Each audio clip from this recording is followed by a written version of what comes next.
Hello, hello. Can everyone hear me in the wide world of Fallen Cow Kingdom? Hello, hello. We're gonna get started real quick. I'm just making another cup of coffee for this beautiful occasion. I'm quite pumped, and I think you guys should be too. I'll be right back.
All right, folks.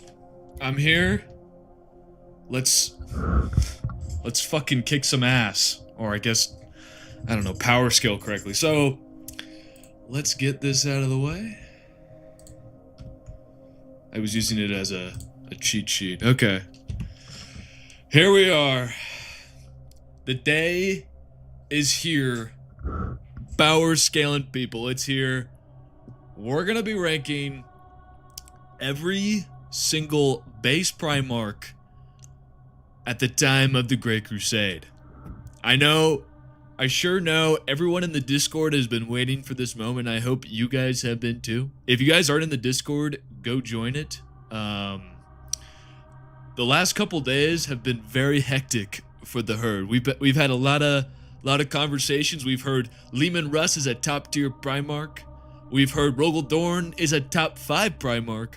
We've heard, heck, Ferrus Manus almost beat the Emperor, apparently. We've heard a lot of arguments, but today, we're gonna settle it with the only way a Fallen Cow knows how to do something.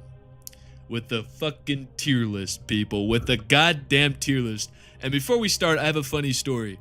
Last night I went to Greek food. And it was a lot of fun. A lot of good food.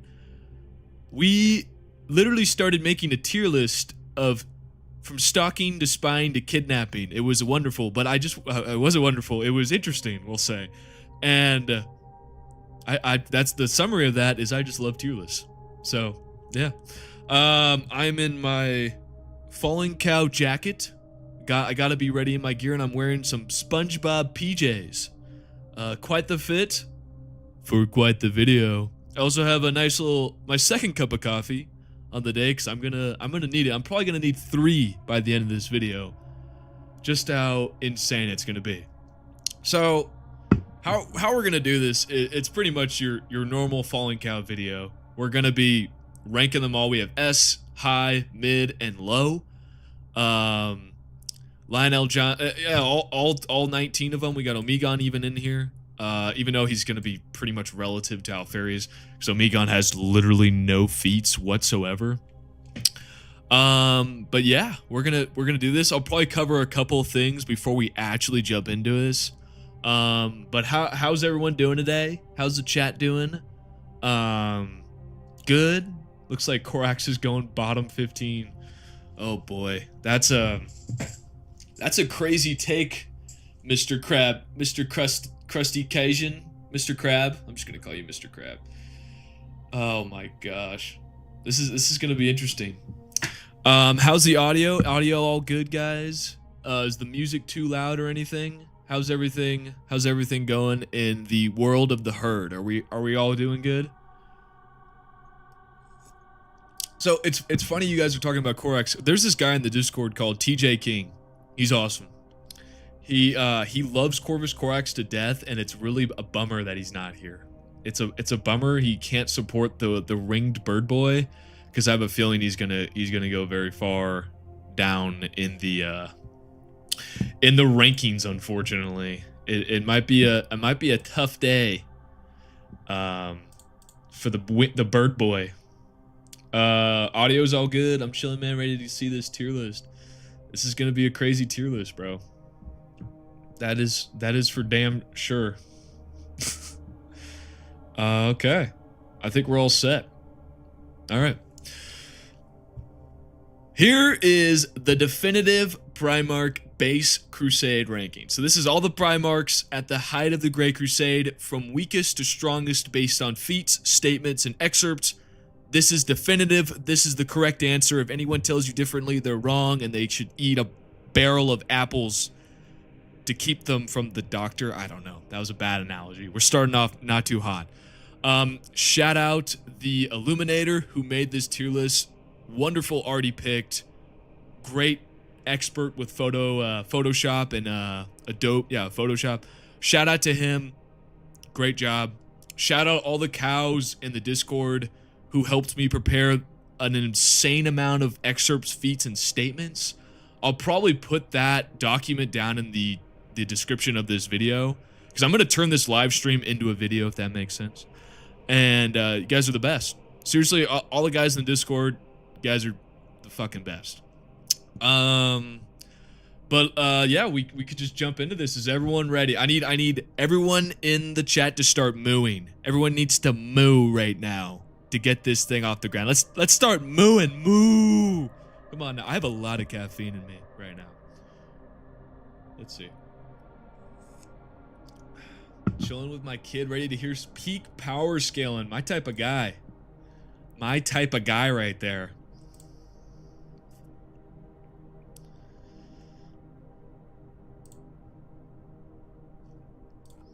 I'm not gonna be looking at the. Oh yeah, let's get some moos. Moo, moo. Okay. All right. Should we start with the bottom or the top, chat? What do we think? Top, bottom, mid, high. What do we think? I eat cows. That's so mean, dude. That's so mean. That's actually like really mean to you. Yeah, moo. Moo to you. Musty's a genius, man. I don't know how he did that one. Said moo backwards. Shit. Okay. I'm gonna jump into this. Okay. This is the definitive ranking right here. This is the definitive Primarch ranking, okay? Taken from feats, excerpts, statements from across the Primarchs at the height of the Great Crusade. So this is not Horus Heresy, this is not Siege of Terra, and this is not 40k. So there is no Dionysian Spear. There is no Emperor's Shield. There is no Chaos buffs. This is all the Primarchs in their vanilla standard forms, okay? So don't give me any of that Gilliman is possessed by the Emperor shit and Godblight. That's silly, and we're not talking about it. But if we were talking about it, he'd be top of the verse, probably. Maybe not. I don't know. We'll talk about that at some other time. My whole plan for this series is we're going to do this every single month as we finally get to the end of 40k. We're going to go through... Right now we're doing the Great Crusade. We're going to do Dropside Massacre next month. We're going to do another event the following month after that. I have to figure out what. Siege of Terra, probably later down the road, and then ultimately we'll finish with the current setting of 40k, where each Primarch, Demon Primarch, Emperor buffed, or anything like that ends up. It's gonna be absolutely peak, gentlemen. It's gonna be so peak. But today we're doing Great Crusade base Primarchs, okay? Two things before we get started.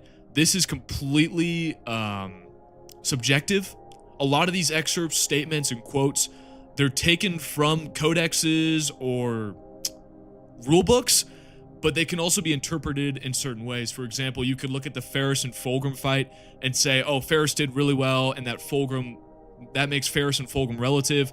Someone else could look at the fight and say Fulgrim's holding back, therefore Ferris is way down on the scale and Fulgrim's way higher. It's all subjective at the end of the day. The Primarchs are truly very close to each other in power, but this is not a lore channel specifically. This is a power scaling channel. So we don't do that here. We don't say they're all equal. There is a ranking, and we're going to figure it out right here, right now, on a falling cow. Let's do it. Let me take a sip. I got like pumped up. I got a little shivers right there. Did you guys get a little excited there? Cause I sure fucking did. Hold on, let me take a sip.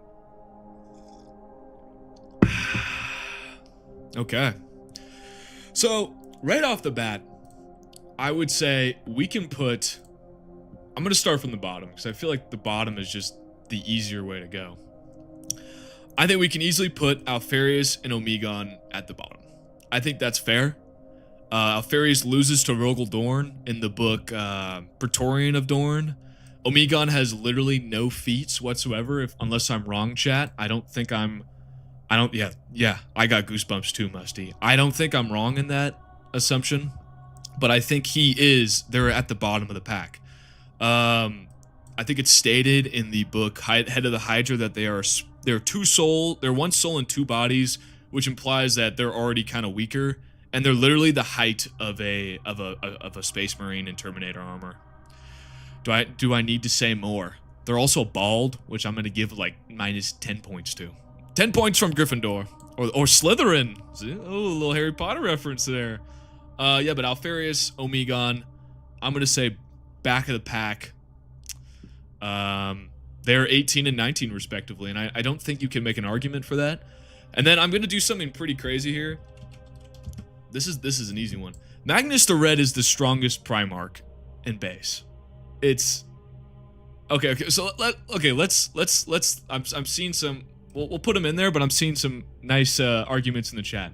So in the book, so what you're talking about when Guilliman fights Omegon, I was talking to the Illuminator the other day, and apparently that comes from an old edition of the 40k codexes, which isn't a counter argument, but also that an Alpha Legion agent was spreading information about that, and that the Ultramarines Legion denies that battle ever took place. So I'm in the theory that Omegon never actually fought Guilliman, and he's still out there to this day. That's my theory on this. Alpharius fights Dorn pretty evenly for too long to put them at the very bottom. See, that's a fair argument, but at the same time, I mean, it's just hard to say that these two, who are probably the physically weakest Primarchs, overall, they have decent gear, but they're more about stealth and being secretive rather than straight up fights. Dorn beats out, I know what you're talking about. That's actually not true. I don't think a Space Marine would do anything to a spear, at all. It would fly into him, and the Pale Spear. He didn't even touch it really. The Pale Spear just flew into Dorn's shoulder arm, and he completely tanked it. And let's talk about how stupid the Pale Spear is, man. The Pale Spear, it's supposed to be a weapon that atomizes or completely disintegrates the person it impales, but it doesn't even do that in the Praetorian of Dorn. Dorn tanks it like it's nothing else. It's insane. So I think Alpharius and Omegon being at the back makes sense. Unfortunately, they're just the physically weakest. They don't have a ton of feats. They don't like to fight face to face. And when Alpharius does, he fights to Rogel Dorn. And Rogel Dorn, I don't think we could say is a top 10 Primarch. You could make the argument, but we'll get to that in a little bit. Now I'm gonna pivot. I'm gonna go to the top. Magnus the Red is the #1 base Primarch. I think everyone obviously understands that, knows that. This guy, he's a psyker, first off. And psychers in 40k are never written correctly. They're always written with some context or some bullshit going on, like, oh my god, there's some Blackstone near me, I can't use the full extent of my powers, oh shit. It's always like that. So with the Leman Russ fight, there's a lot of shit going on. For example, he in the Echoes of Eternity, he literally atomizes Vulcan, so it doesn't make sense that he should not be able to do that to Leman Russ right face to face. The problem with the Leman Russ fight is there's so much context going on during that fight that it makes it kind of difficult to say that it makes it outright impossible to say actually that Leman Russ is stronger than Magnus, because there's 5 things going on during that fight. First off, Magnus the Red is weakened during the book 1,000 Suns, towards the later half of the book, because prior to the battle, he breached the webway, which is stated he lost a part of him, a shard of him, that's fun, a shard of him on Terra, which was his noblest aspect. Now, I've seen a lot of arguments about how powerful that noble aspect is, but at the end of the day, it's impossible to really gauge it. You could look at Janus, who is the embodiment of that Magnus shard, and power scale based on that, but we also never really see Janus do anything feats-wise, so we can't exactly measure that shard, but we do know it was an essential part of Magnus. So he's already weakened, and I know people are going to bring up the counter-argument that Ahriman said that Magnus was at the full height of his power, but my counter-argument to that is that doesn't make any sense. It's stated multiple times that Magnus did lose a shard on Terra, and we're also looking at Ahriman's point of view. That's my counter-argument for it. Obviously, you could make a rebuttal, a perfect rebuttal, and once again, I said this is all subjective. But that's, first off, that's Magnus is weakened during that fight. Number 2, he's also dealing with a ton of Space Wolves and Custodes attempting to intervene. Now, there's an excerpt from the book 1,000 Suns I'm about to read. So the waters around the pyramid broke upon the shores, black as oil and churning as though some unseen tempest boiled beneath the surface. Space Wolves and Custodes plowed through the water, wading through the crashing spray to reach the pyramid. Magnus swept his hands aside, and the warriors on the water cried out in agony as it transformed into corrosive acid, burning through ceramite plate and reducing flesh and bone to jelly. So, while Magnus is fighting Leman Russ, he has to cast a spell that kills not only Space Marines, but Custodes, and it's stated in the 9th edition Custodes Codex that all the Custodes have a sliver of the Emperor's psychic might. So he's able to overpower not only Space Marines, but Custodes as well. But that's during his fight with Leman Russ, so that's insane.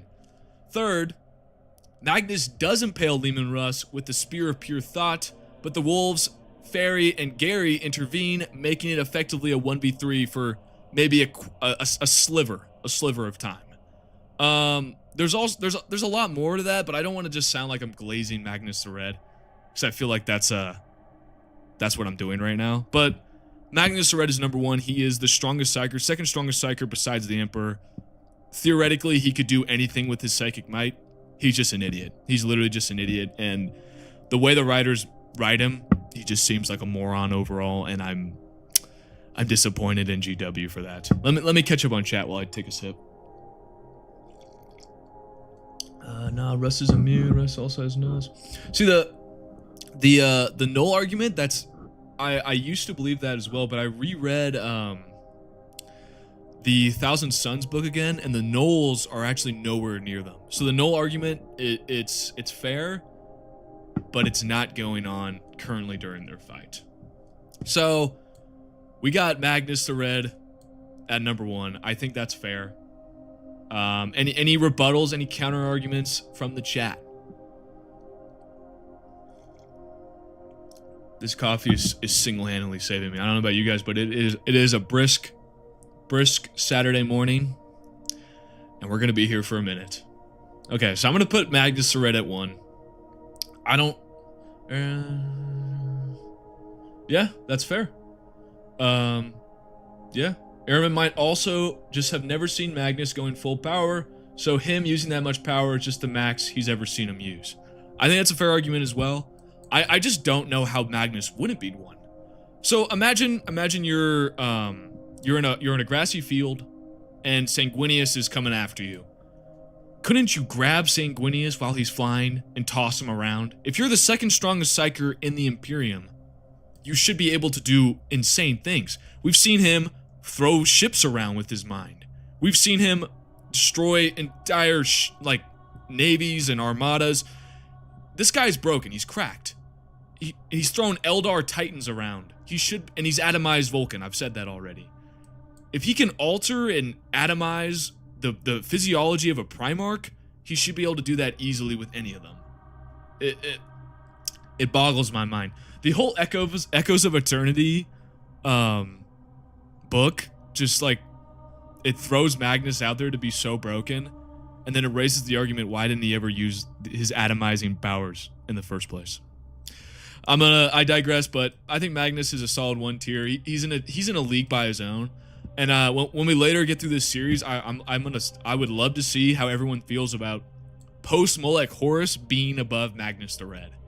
I think that's a fair argument, but I want to see what people think about that one. But we'll get to that. We'll get to that. All right, who should we do next? Should we go back to the bottom or should we go to the top? Let me catch up on chat. Let's see here. Magnus is indeed the strongest. What is... So Leman Russ, he is a Psyker. We'll talk more about him in a second. But he seems to be more of an untrained Psyker rather than one that is fully resistant to the warp. And he has ruins on his armor, but I don't know if that really does much. I don't know, that's tough. Just because you could make the argument that being a Psyker makes you naturally resistant, but I don't think that's true in 40k. I don't think being a Psyker makes you resistant at all to the warp. I think you would have to be actively countering it to be able to put up a fight. But yeah, you're right. Canis Helix is anti-warp. There is a slight nerf to the warp with the Canis Helix. Let me catch up on chat. Manix, man, we're fucking up.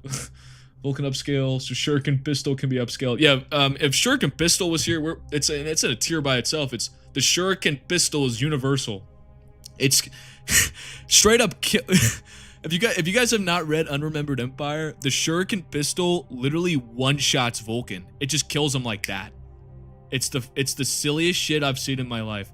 The Unremembered Empire book is so funny. There's so many Primarch fights, and through it all, Conrad Kurz is a fucking boss. It's a huge upscale for Kurz. That whole book is a huge upscale for Kurz. It's so silly. Hold on. Imagine if Grammaticus wrote Nuncio words on the Shuriken and started firing them Vulcan. That'd be silly. Sup, people? Question: which 40k, modern 40k book do you recommend? Depends on your faction, your favorite faction. But I would say, are you trying to read current 40k books? Or are you trying to... Kurz top 1 spot, not gonna lie. Dude, I could see it. I could see it. He's gonna shank Magnus with a poop knife. Oh wait, this is out of order. That's exactly what's gonna happen. Okay. So we got 1, 19, and 18. And we're gonna work our way to the beginning, because the top 4, I'm gonna say, are really easy to do. 5th, 6th, 7th, 8th, 9th, 10th, 11th, 12th, 13th, 14th, 15th are all really fucking hard. And it's very subjective from there. So, number 2 in my eyes is Sanguinius. Base Sanguinius, easily. You could argue that he gets an amp form during the Siege of Terra, and I'm kind of in that opinion. But still, before that, he's incredibly fast. He has foresight. He's a great duelist. He fought Conrad Kurz butt naked and drew with him with a silver sword and a bathrobe on. He defeated Kabanda. He stated constantly throughout 40k to be one of the strongest warriors in prowess, and I don't see an argument against that, really. I think he's easily number 2. I mean, we could go through his feats a little bit. I mean, so that's the thing. Like, if we're saying he is in an evolved state in during the Siege of Terra, which I am, in a partial opinion, I agree to, because his foresight is incredibly more powerful, and he's moving fast enough to fight a Horus Lubercal. Where is he? Horus Lubercal completely amped by chaos. He's able to move fast. I think the expert says he moves faster than light.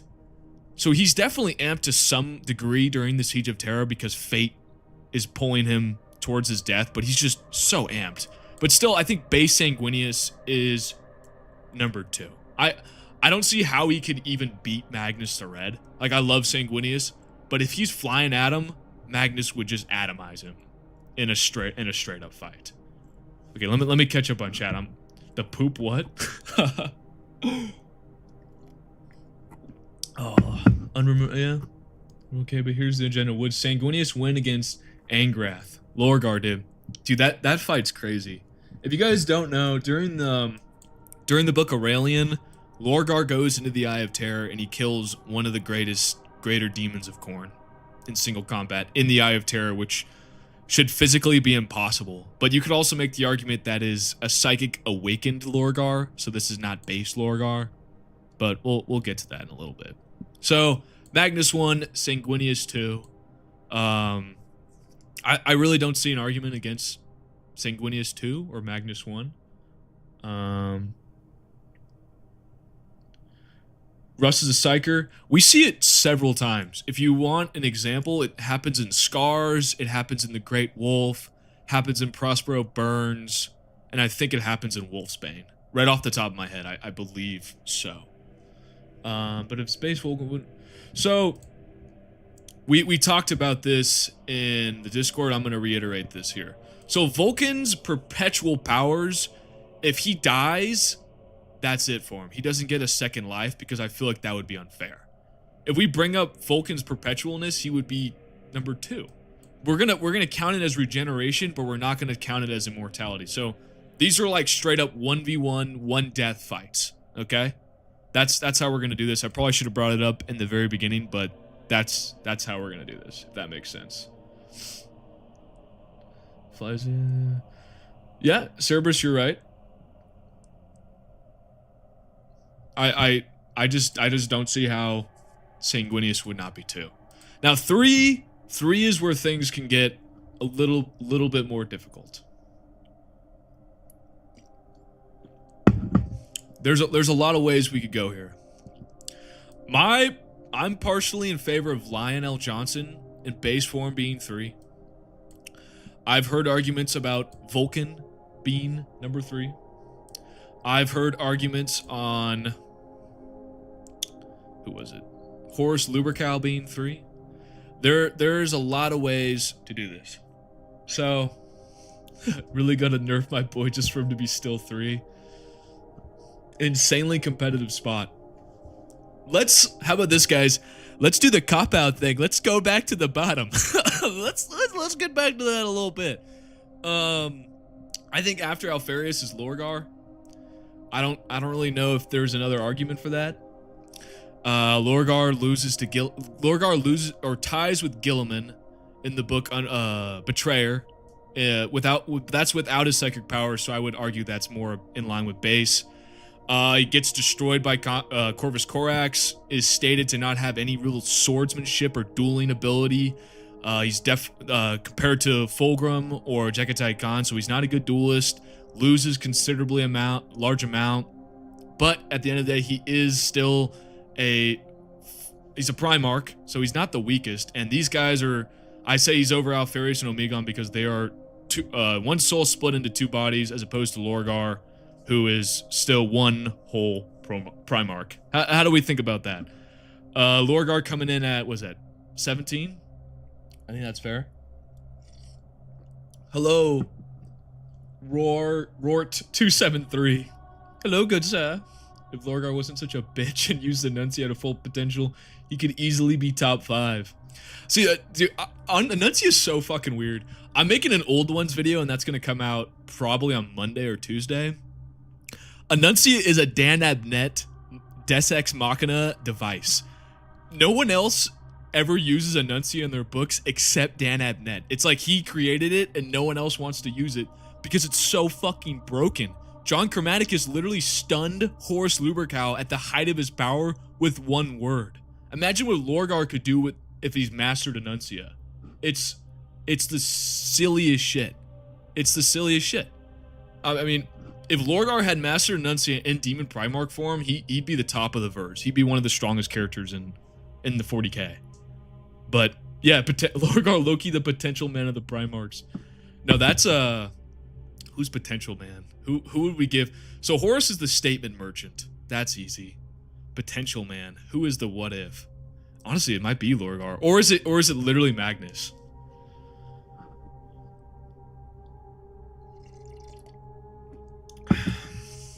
Lorgar's goated, not gonna lie. I like Lorgar. I think he's a cool Primarch, and I think he gets really cool when he gets his Psyker buff. But right now in base, he's at the bottom. Once he gets his buff, he'll be up here. For those who are just joining us, this is gonna become like a monthly series I'm gonna do every single month. We're gonna sit down, make a tier list, and rank every Primarch at certain points during the 40k series. So we're starting, of course, with the Great Crusade with base Primarchs, and we're going to finish with the end of 40k. So that's the plan. So the next iteration will probably be Dropside Massacre. So that means Lorgar is going to have his Psychic Amp probably, or will he? I don't know. That's a good question. Fulgrim's going to have his Lair Blade. Does anyone else have amps during that? Horus is going to have his post-Davin buff, which is Ambugies. I totally fucked that word up. We don't know if he has that buff or not. It's the hardest shit ever. Yeah, that's gonna be the next stream we're gonna tackle. But right now, base Primarchs. I need to lock back in. My ADHD's taking over. So Lorgar at 17, I think is a fair spot. Yeah, I don't really see a counter argument against that, and I don't see a counter argument against Guilliman being 16. Guilliman and Lorgar pretty much fight evenly in the book Betrayer. He loses to Angron easily. I wouldn't say easily, but he loses to Angron. He fights Demon Primarch Fulgrim and loses. He fights Demon Primarch Mortarion and loses, even with the Emperor's Sword, and he loses to Magnus with the Emperor's Sword. Well, he doesn't really lose, but the Sisters of Silence kind of bail him out. But I don't see how Guilliman is not 16. So the one caveat here is he does fight Conrad Kurz in Unremembered Empire. And in Unremembered Empire, he does wound Conrad Kurz once, while the Lion does not. But that's also kind of a hard fight to look at because it happens for like one and a half pages, and Guilliman, the Conrad Kurz is honestly performing really well, and then he blows up the chapel. So it's like a really short fight. It's hard to look at, and it's a 2v1. So I don't know. How do we feel about Guilliman in 16? I know we're gonna get some agendas for Guilliman being in the Magnus tier, just based off vibes alone. Lorgar's fonder, but he is my top 3. Ferris will have his head, major buff. Guilliman 16. Okay, but Guilliman. What about his fight with Korax and Korax Lord of Shadows? So that's are we talking about the simulation thing? I don't know if I want to count that because Korax just straight up ambushed him, and it's more of like a simulation. So it's kind of hard to take into account. But I know what you're saying. I'm gonna need more coffee. Yeah, this is live, dude. This is live. We're actively ranking all the base Primarchs. Because we're being real silly on this Saturday morning. Yeah, this is live. Roberto Guillermo, yeah. Yeah, but 16. So we got 19, 18, 17, 16. I think that's fair. I don't really see a counter argument for this stuff. Unless you find folks have something. This is strictly base Primarchs at their Great Crusade level. So no amps, no buffs, no nothing, no special weapons. Only base or Great Crusade Primarchs. And this is just who's the strongest prowess-wise. If that makes sense. So Guilliman's going in low. He's going at 16, 17, 18, 19. Okay? How are we feeling so far, Herd? Are we liking this?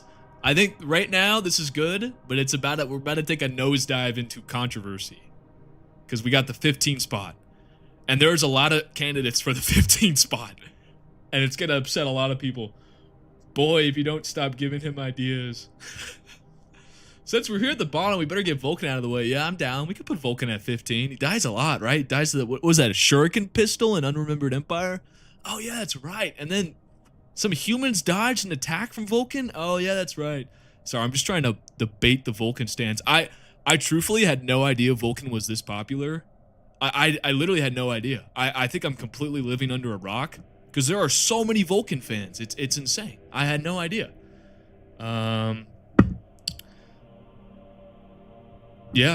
Yeah, Guilliman losing 1v1 to Corfarion and 1v10 to regular Alpha Legionaries and needing them to hesitate to kill him hurts a lot. Yeah, it's tough, but Guilliman is naked as well, so you kind of have to give him a little slack there. He's in his bathrobes. He thinks he's talking to Thiel, and then Thiel whips out a gun and reveals he's actually an Alpha Legion guy. Honestly, I would argue you're right. Lorgar's biggest weakness is his mindset. Once he locks in, once he gets his psychic powers, he becomes a top tier Primarch. And I'm not even kidding. His psychic powers are insane. And when he fights Guilliman, his psychic powers are nerfed, and he's still able to stagger Guilliman with this telekinetic push. It's crazy. Bro, Vulcan just wasn't trying in those moments. What do you mean? Yeah, dude, he wasn't trying. You're right. He wasn't trying. The best feat Guilliman has was him not instantly dying to Fulgrim. Yeah. I'm just joshing. I'm not putting Vulcan in the low Primarch tier. That's silly. But I think this does it for the low Primarch tier, speaking of it. Omegon, Alfarius, Lorgar, and Guilliman. Low Primarch tier. I think that's about it. And then we'll move into mid. And I think mid is where shit gets really fucking hard. Now I'm gonna put them on there, but I'm not gonna say that this is like the definitive spot for them. Number 15. There are a couple candidates here. We have Ferrus Manus, Perturabo. Is that it? Oh man, this is some of these guys are gonna be so goddamn hard.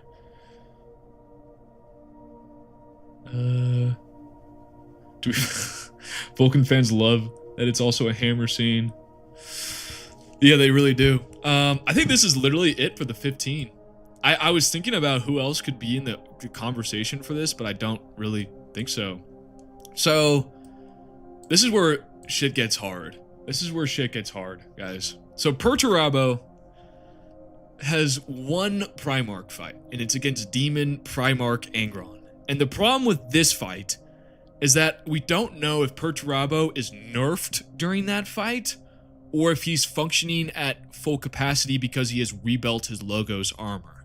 So in the book Angels Exterminatus, Perturabo gets half of his life force sucked out by a sneaky, stabby Fulgrim, who uses a soul gem to use his life force to ascend to demonhood. And we know that Perturabo is actively dying throughout the rest of the Horus Heresy. And then he fights Demon Primarch Angron, and it's said that he's built his Logos armor to an obscene level to hide his weakness, so we don't know if he's like nerfed or if its Logos armor is still functioning at such a high level that it doesn't matter. Does that make sense? I don't know.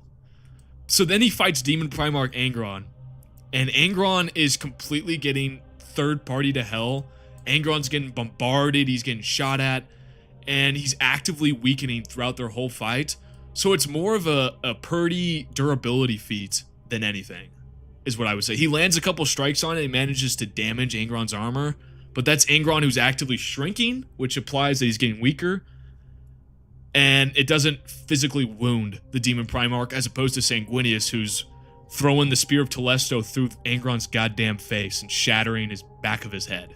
So I'm more impartial to put Purdy at 15 because Ferrus, on the other hand, has some truly monstrous feats and statements. I'm going to go through a couple of them. But also, the toughest part, guys, is the Ferrus Manus Fulgrim fight, which raises a lot of eyebrows, guys. It raises a lot of eyebrows on the Headless Wonder here, okay?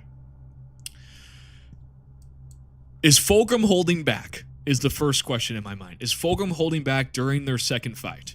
Or are they absolutely relative to each other? That is the true question right there. Is Ferrus relative to Fulgrim? This is not like ranking, I'm just making it easier on your eyes. Is Ferrus and Fulgrim relative to each other? We have to read the excerpt pretty much to figure it out. And I briefly read it before we jumped on here. And interestingly enough, there is a statement from Fulgrim. I need to find it. Where is it? I have a cheat sheet that I'm gonna put down probably at the end of the stream.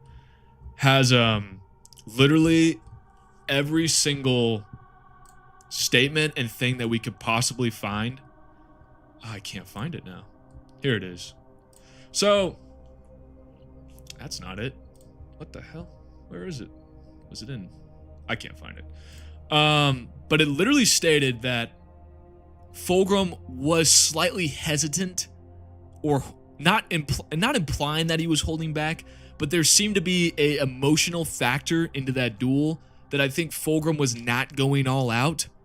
Well, Ferrus was, meaning that Fulgrim in his base form was still drawing with Ferrus Manus while emotionally conflicted. And that sounds like a complete ass grab, and I could be wrong. I could be completely wrong. But that's my point of view on it, because once he gets because the Layer Blade does amp him. It does amp him during that fight. He immediately kills Ferrus Manus. It's immediate. It's easy. That implies that with the Layer Blade, without the Layer Blade, he still is above Ferrus Manus. But I guess we'll tackle that in a second. Man, this is gonna be hard. Okay, but I'm gonna say, for right now, I'm gonna put Perturabo at 15. How do we feel about that? How do we feel about that? I'm gonna go to the bathroom real quick. You guys ponder. Hold on. I'm gonna go to the bathroom.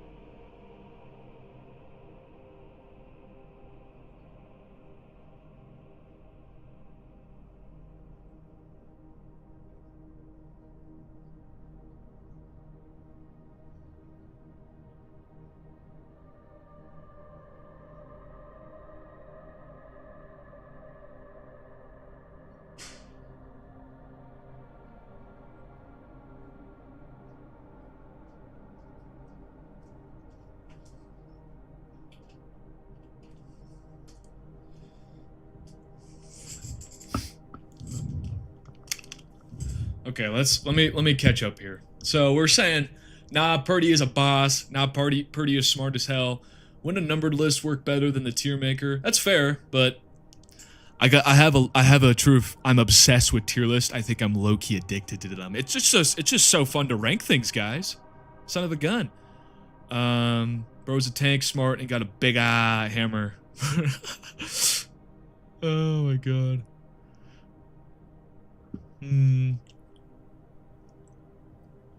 Okay, yeah, Purdy fought Demon Primarch Angron, but it was such a context-filled fight that it wasn't a true 1v1. It was more like 1v1000 or 1v20 or 30.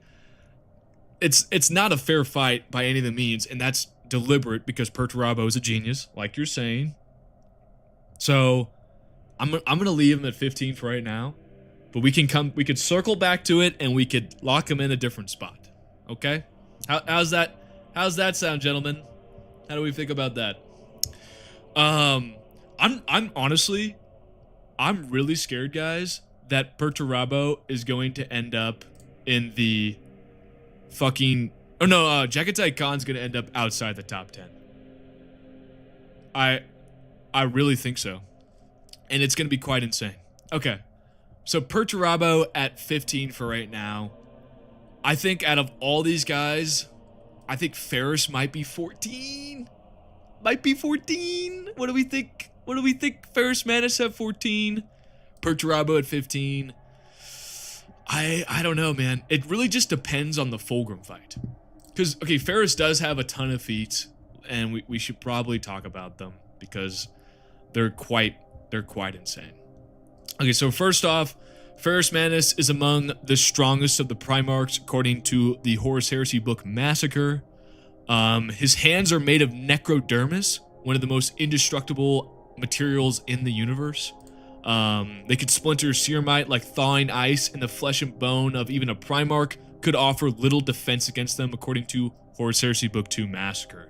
So, he's definitely got some goddamn strength going for him, okay? What do we think?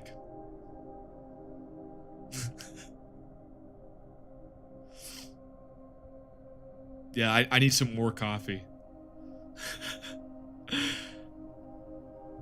Definitely. Okay. What do we think?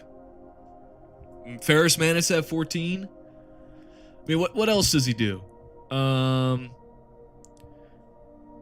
The Colin does state that he doubts any of his brothers could match Mortarion's blows, save Ferrus. So that's during Mortarion and Jagatai Khan's fight during the book Scars.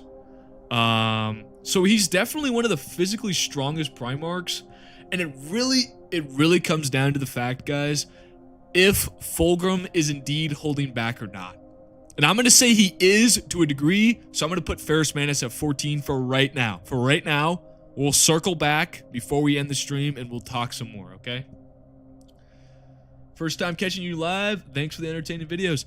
I try my best, man. I try my best. I'm just a cow who likes some coffee. I'm actually out of coffee and it's really disappointing. I'm like staring, I'm like trying to, I'm grabbing my cup actively and I look at it every time and it's empty. I'm like, I hope it magically refills itself. I need to train my cat how to get me coffee. That's what we need to do. We'll come back to it. I could pull up the actual excerpt, honestly. If we want to get this cool, I'll pull up the actual excerpt. So I have Fulgrim right here. Both Primarchs face each other on their knees through a haze of pain and blood, and Fulgrim once again felt an ache of sadness well within him. The pain of his wounds and the sight of his brother's broken skull coated in blood tore a window into his mind. The sensation was a powerful gust of fresh mountain air, clearing away the fog that had wrapped him in a suffocating embrace for so long that he no longer noticed it until it was gone. "My brother," he whispered. "My friend." Yeah. I don't know. I feel like that is some evidence right there. I'll make you coffee and I'll mail it to you. I'm down. Is it gonna be like really delicious? I don't know. Nice to catch some stream for once. Yeah. Well, I'm gonna try to stream a lot more because these are so fun to do. So my plan is to stream a lot more. Holy shit! It's already been 47 minutes. This is insane. I'm gonna try to stream a lot more. But yeah. So I think Fulgrim is holding back to a degree. Because let's keep reading. Fulgrim cried out, and his hand leapt unbidden to his waist as the flaming blade carved a burning path towards his neck.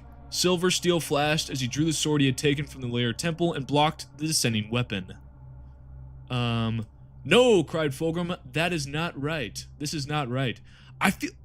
And then it says, the amethyst stone at the hilt of Fulgrim's sword pulsed with evil light, bathing Ferrus Manus' face in a leering purple glare. Energy streamed from the blade and musky smoke billowed around them. So, he's definitely getting amped right here. Diabolical strength flooded his limbs, and he pushed against the power of Ferrus Manus. Oh my god, he's stronger than Ferrus Manus here. Holy shit. Crazy amp for the layer blade right there, guys. Cow, are you parachuting in? Oh yeah, I'm parachuting in like 10 seconds, dude. So, honestly, it feels like Fulgrim is holding back to some degree. And then once he gets the layer blade amp, he's just completely overpowering Fulgrim, or Ferrus. Fulgrim has never won a fight in his base form. That's tough. The sword enhances him, right? It does enhance him, but... And he seems to be actively fighting it, too. The silver edge bit deep into the breastplate of his brother's armor, and the Primarch of the Iron Hands cried out, falling to his knees once again as the blade's flaring energies parted his dark armor like a fingernail through cold grease. And then there's a voice screaming, finish him, kill him, and Fulgrim's like resisting it, it seems like. Yeah, guys, I'm not kidding. He's literally just staying above him, resisting the blade. I don't see how this isn't Fulgrim resisting and actively not trying to kill Ferris. I don't know. It's tough because you can make a complete counter argument, and I couldn't be able to refute you because it's subjective. But I'm going to leave Ferris Manus at 14 for right now. I don't think he's down here. I don't think he's low. I think he's a mid-tier Primarch that just gets fucked over because he dies so early on during the Horus Heresy. Yeah, I'm gonna say that. Ferris Manus in mid, and now it gets really hard. Should we go back to the top? This is called this is how you avoid problems, guys. You just completely avoid them completely. Yeah. So this would be number 19, 18, 17, 16, 15, 14. This would be number 13. Okay, boo. No, that's Sword, which has got near the beginning of the Great Crusade, buffs him as well. I'm sorry, Iron Hands. Yeah, me too, man. Poor Iron Hands. I think I'm gonna leave him there for right now, but we'll circle back to that. Number 13. There's a lot of spots we could go here. I'm gonna put him on the board, but we won't make the decision. Mortarion, Corvus Corax, Rogaldorn. Any of these guys could be 13. But you deserve better, and you will never get it. How long have you been following for? At least 5 or 6 minutes, maybe 7. Depends on altitude, whatever that means. So now we're at 13, and this is where shit gets really fucking hard. So Corvus Corax's only feats are really comparable to Lorgar, and I've seen a lot of people say he's relative to Kurz, but I don't know if that's.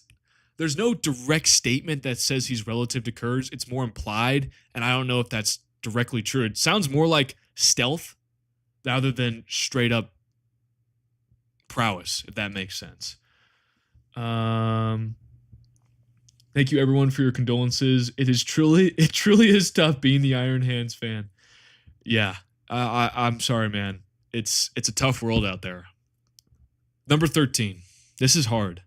Rogaldorn beats Samus, the Greater Demon, kills Alfarius, which is not the greatest feat, but still a Primarch, and he somehow, some way, fights Demon Primarch Fulgrim, which makes it so difficult.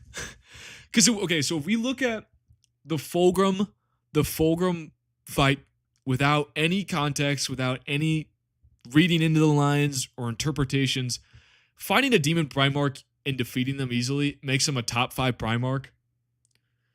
That's some agenda right there, but I don't think that's true. If we look at the fight, Fulgrim is not in his Demon Primarch form. He's not using any of his psychic abilities. He doesn't heal until the end of the fight for reasons. He just keeps bashing away at Dorn and his shield in it's seemingly his human form. So Fulgrim's holding back in some way, somehow. And then he heals at the end of the fight instead of doing it at the beginning. Remember Dorn has the mighty Fulgrim fight sword, indeed. A beyond Primarch level weapon. One of truly instrumental power, guys. This is a tough one. And then Mortarion has one fight in his base, or 2 fights actually. One, he trades blows with Vulcan. And you can't really gather a lot from that besides Vulcan blocking Mortarion's scythe, and then Vulcan hitting Mortarion. And then Dorn fights Demon Primarch Fulgrim. Oh my god. This is hard, guys. I knew this was going to be hard, but I didn't know it was going to be this hard. Holy cow. Let's go back to the top. Let's do some more deflection. Let's do some more, let's put some more stuff off. Let's do some easier rankings for the moment. And then we'll come back to that. Dorn's here. Corvus Corax is back here. Okay. Wait, yeah. Oh my god. Okay. I'm going to say the Lion is number 3. Another controversial take, or maybe not. I think the Lion's at 3. He is stated to be one of the best duelists. He's called the duelist by the Chaos Gods. He's said to be a warrior without equal within the Imperium. And he has a lot of Primarch fights. He fights Leman Russ, and that fight is really even. I'm going to say it's really even. He disarms Leman Russ fairly easy during the beginning of the fight and has a killing blow, doesn't take it. And then Leman Russ seems to win the brawl later and has the winning punch but doesn't take it. Kind of hard to look at that one. Then he fights Conrad Kurz 1, 2, 3, 4, 5. Did he fight him 6 times? 1, 2. He fights him 5 times. And let's dissect each of these fights. So he fights Conrad Kurz and Prince of Crows. And the Prince of Crows fight is weird because he's objectively winning the fight in Prince of Crows. And then Conrad Kurz jumps on him and they tumble down a hill. And then Conrad Kurz ends up on top and begins to choke the lion. And then they both get up after Corswain jumps on Conrad Kurz and stabs him through the spine. And then they both retreat. So I don't know if that's a Conrad Kurz dub. It's more of like a draw. And it's more of circumstantial a dub for Conrad Kurz when he gets on top. So I don't know if you can really look at that fight. Before that fight even begins, though, the lion outright blitzes Conrad Kurz and stabs him through the chest before even Corswain, any of the Space Marines around him, or Conrad Kurz, who has precognition, can even see it. So the lion, that's an insane feat right off the bat. So that happens in the Prince of Crows book. Then they fight twice in the book. Oh, no. I'm confusing. That was Savage Weapons. My bad. They fight twice in Prince of Crows. Once in the prologue, where the fight happens completely off screen, and the lion has destroyed Conrad Kurz. His body is covered in wounds, and the excerpt states that his body is only being held together by hatred alone. Insane. But it happens completely off screen, but it's never remarked that the lion had any wounds or anything like that. He seemed completely fine. And then later in that same book, they draw a little bit, and it's stated that Conrad Kurz, this is the first fight he's had that it's equal. So maybe the prior fight in Prince of Crows wasn't that equal. I don't know. It's tough. It's tough. And then Kurz flees from that fight. Then they fight again with an unremembered empire. And it's remarked that Guilliman is slower than the lion. So we have lion upscale, Guilliman downscale. But Guilliman is the only one who lands a wound on Conrad Kurz, while the lion takes a talon strike through the neck. But it is remarked that fight was, or that wound was not lethal or did not threaten the Primarch at all. So it wasn't like a threatening wound. Oh my God. And then we get to Angels of Caliban, and the lion performs very well. Absolutely destroys. He doesn't destroy Conrad Kurz. It's an even duel, and then the lion outright wins, and then states that he wasn't trying to kill him the whole time, which is insane. So what do we do with that? I can't see how the lion wouldn't be 3. His feats alone are just impressive as hell, and he's one of the best duelists. I could see an argument for maybe lower if we want to get to it, but I feel like the lion is number 3. What do we think about that? But it's also a huge upscale for the Conrad Kurz, Leman Russ, and Horus. If we put lion right here at number 3. Cal, read my message, please. The agenda needs pushing. Lion upscales to Russ and Kurz, both of whom Vulcan upscales from. We'll get to that. The lion also reacts to surprise attacks. Yeah. So the lion also seems to have an ultra instinct warp ability. It's never elaborated on because, of course, it's never elaborated on. But he's able to use that to, one, blitz Conrad Kurz, and he's able to sense his attacks. So I feel like, all in all, he's one of the best duelists, top 3 duelists, has a lot of good feats, fights on Conrad Kurz equally and is stronger than him at the end of their fighting series. Conrad Kurz has precognition and is stated to be probably one of the top tier duelists as well. Probably one of the fastest Primarchs as well. I don't see how he's not number 3. I really don't see it. What do we think, chat? Agree with 3. Absolutely fair. Definitely 3. Yeah. Okay. Okay. That was easy. I didn't expect everyone to agree with that. 1, 2, 3. And this is where it gets really hard, gentlemen, because of one statement from one Age of Darkness rulebook that says the following. Let me find it. This statement says, where is it?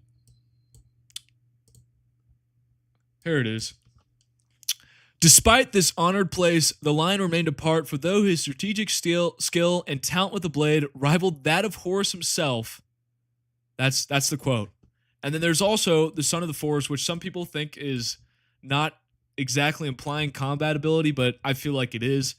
So from Son of the Forest, he's also relative to the Lion. This is the Lion's memory of Horus, and mighty though the much-loved Lubercal was, the Lion remembers what Gilliman told him once back on McCrag, that Horus had resented the Lion, for he knew they were equals.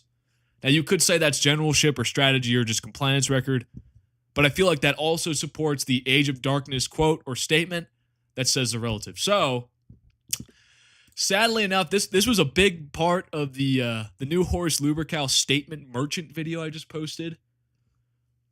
But I think Horus comes in at 4 because they are exactly relative. I just think the Lion is faster than the Horus, therefore he's number 3. What do we think? Vulcan definitely. I do not subscribe to the Horus. I mean, you don't have to, but there's just so many statements. I mean, that's not even the only one. In Scars, we see all the Primarchs discussing openly that Horus is a top tier. He's one of the stronger Primarchs. They're talking about open combat, 1v1 dueling. We have another quote from Vengeful Spirit where Leman Russ himself does not think he could beat Horus. So he's above Leman Russ, who's definitely a top 10 Primarch. Corvus Corax thinks Horus Lubercal can beat base Angron as well. So I don't see how he's not top 5. I really don't think so.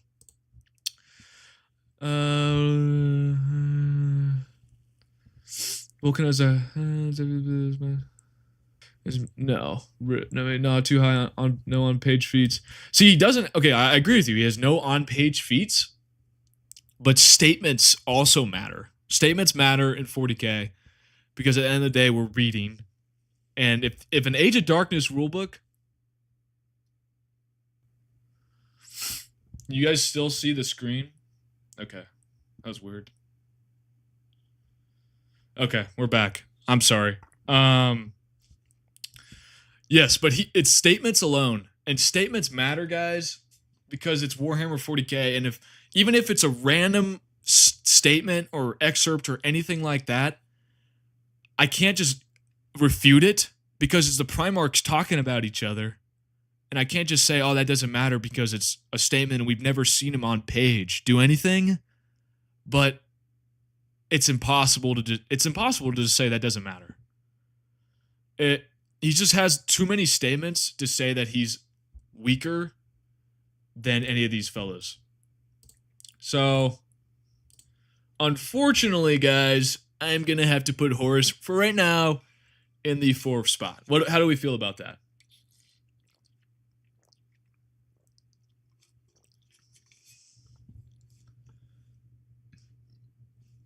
I'm not going to use Worlds More Conquered, but I am going to use the many statements that say Horus Lubercal is relative to the Lion.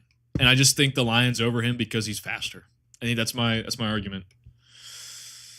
Yeah, let's move on. So we've hit the spot where it's anyone's game in my eyes. The 5, 6, 7, 8, 9, 10, 11, 12, 13. Yeah. So 5 through 13 is where this shit gets really fucking hard. And very subjective as hell. Fulgrim, okay, so let's just start with Fulgrim because he's right here. So, Fulgrim arguments, I've seen arguments that say he's a top 5 Primarch or 6th, and I'm kind of in that agreement. And I've seen just statements that he's like 10th. He's 10th because he's relative to Ferrus Manus. And it gets really difficult, really hard. Or really difficult, really fast. If we look at Fulgrim's feats, and he's got a lot, he's first off stated to be the fastest of the Emperor's sons. So that was before they found Jagatai Khan. Shout out the Illuminator who found that excerpt for me. That's before they found Jagatai Khan, okay? But it's still remarkable that he's faster than anyone else before they found Jagatai Khan. This is the quote. The armor she knew was designed so as to give free rein to his inhuman abilities. Sensible, given that he was the fastest of the Emperor's sons by all accounts, capable of movements that the human eye simply could not track. So he is the fastest Primarch before Jagatai Khan's discovery.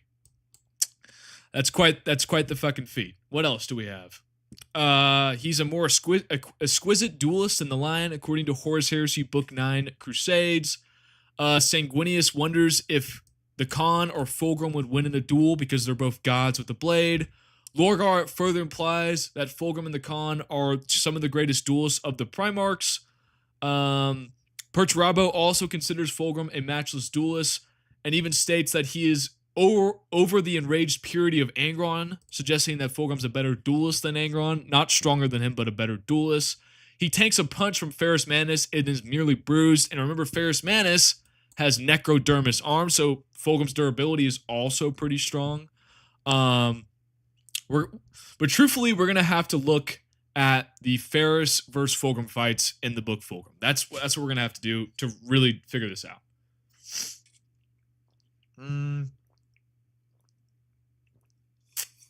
If Fulgrim was a fast before, that leaves the door open for Curse to be faster. Russ has better feats than Angron and Fulgrim. He beats stronger and more skilled Primarchs.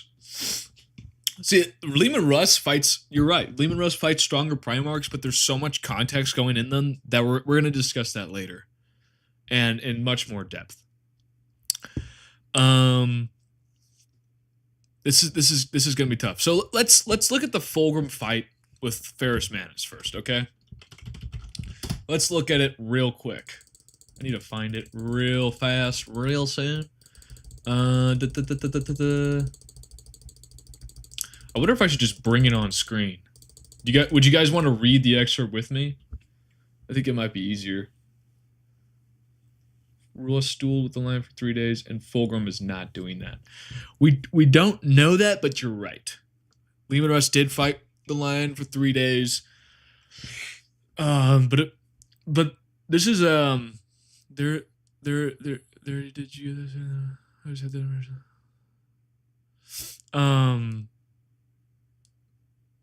yeah, I'm not including the Emperor forged hammer for Vulcan because I feel like that's just like in a massive amp. It's just silly. Well, that will be like a later form of Vulcan we'll talk about. So much context in Primarch fights. The only way to have a proper list is strip them of armor and weapons and have them fist fight. LOL. You're not wrong, man. You're not wrong. This shit's something, that's for sure. Now it really comes down to Fulgrim in the Ferrus fight. So I need to get back on that. I got a little distracted there.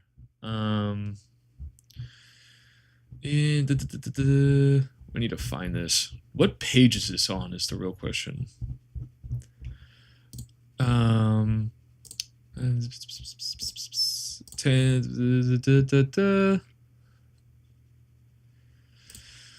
So it seems like without the Lair Blade, Fulgrim beats Ferrus Manus in their first fight, which is when Fulgrim's trying to convince Ferrus to join the traitors.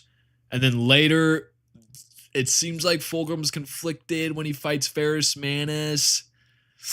I don't know. If he's said to be a top-tier duelist, comparable to the Lion and Angron, and he's undefeated against Primarch fights, but then, guys, this is where things get really silly. If we look at Fulgrim's fight with Dorn, Dorn is fighting Fulgrim in his normal form. So does that mean Fulgrim is in his base form fighting Dorn and Dorn is tearing him apart? Is that what that means? Is that what silliness we're saying? Because it gets all really confusing really fast. And then you could also say that Fulgrim is actually holding back in that fight, but we don't have any concrete evidence that's happening. So it gets really confusing. What do we think? Fulgrim is high tier. I don't see Fulgrim above Horus is the thing. Fulgrim is just built like that, not gonna lie. The Herdmaster versus the Warmaster. I hope I win. Kurz wanted Vulcan to kill him to prove a point.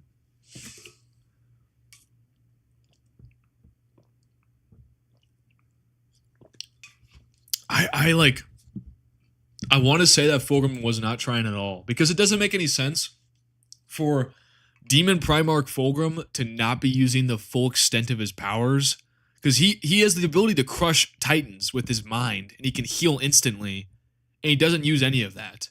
But that also makes you make the argument, was he strictly using his base form powers?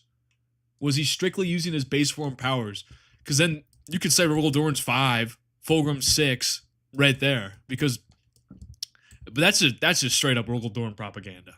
I don't know. What do we think, guys? I think for no distraction, he was never. I don't think Fulgrim knew he was a distraction. He seemed pretty shocked that Abaddon used him as a trap. Or maybe you're right, because now I'm thinking about it. He did say the gambit failed. You could be onto something. The Khan believes he can win against Fulgrim, and I agree with him. So put Fulgrim at 6. I don't know if the Khan's in the top 5. Honestly, I really don't think the Khan's in the top 5. Far from it. He's probably in the back of the high tier. I truthfully think Fulgrim would beat the Khan. I don't think he would lose. I think they're both kind of the same, but when they mention the top tier duelists,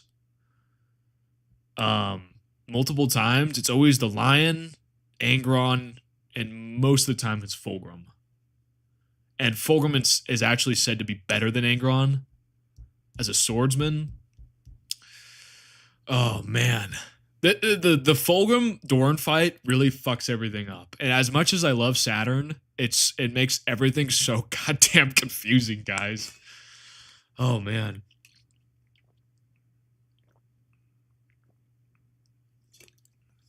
Yeah.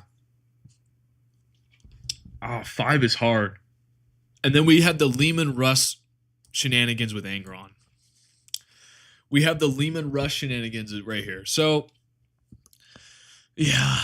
So we've been talking about the Discord about this. So Angron does straight up beat Lehman Russ, and people like to make the argument that Lehman Russ had a plan or anything like that. I'm in the crowd that there was no plan, because he did just kind of come down to the planet. Angron had just massacred everyone. He didn't want to fight. He didn't want to just fight his brother. And the battle somehow happened because someone fired a shot.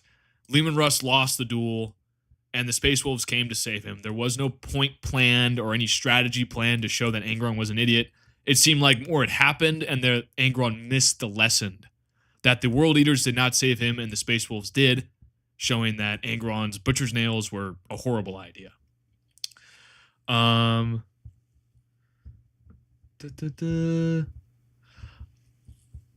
don't know, man. This is, I'm telling you, this is where it gets really fucking hard. Fulgrim at 5? That's crazy. I believe the context. He's the fastest Primarch. He's an exquisite duelist. But then again, the Ferrus Manus fight, guys. The Ferrus Manus fight. Is he back here? No. I don't know. This is tough. This is really hard, guys. I'm thinking long and hard here. Oh man. Should we just This is hard. I want to say let's do some quick math. So I'm not saying that Conrad Kurz is 5th, but there is a statement in Vengeful Spirit, Wolfsbane, that Conrad Kurz is stronger than Lehman Russ. Lehman Russ openly admits that Conrad Kurz and Sanguinius are stronger than him. So I'm going to put Kurz over Lehman Russ regardless of where they end up. That just makes sense to me, okay?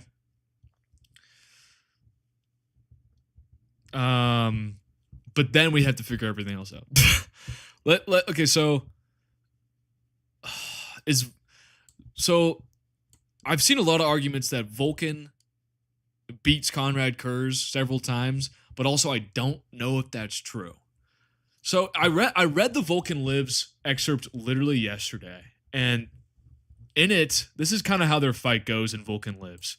So Vulcan is butt naked, and Kurz is in full power armor. So first, Kurz hacks into Vulcan's body over and over again, wounding him because he's butt-ass naked. Excuse me. Then Vulcan dents his armor with his bare hands. Kurz misses his counterstrike, and Vulcan then breaks Conrad Kurz's cheek. Kurz then stabs Vulcan's leg. Vulcan then misses a strike, and Kurz stabs him through the leg. Kurz then throws down his sword after Vulcan taunts him and charges in without any of his weapons. And I would like to remind everyone that I think Conrad Kurz might be the physically weakest Primarch, and Vulcan is the physically strongest. Then Vulcan grabs Conrad Kurz and chucks him into a shield generator, and then acquires Dawnbreaker. After that, Vulcan beats the shit out of him. But it also, throughout that fight, it seems that Conrad Kurz wants to actively die. He literally says, "Come on." He says, "Yes.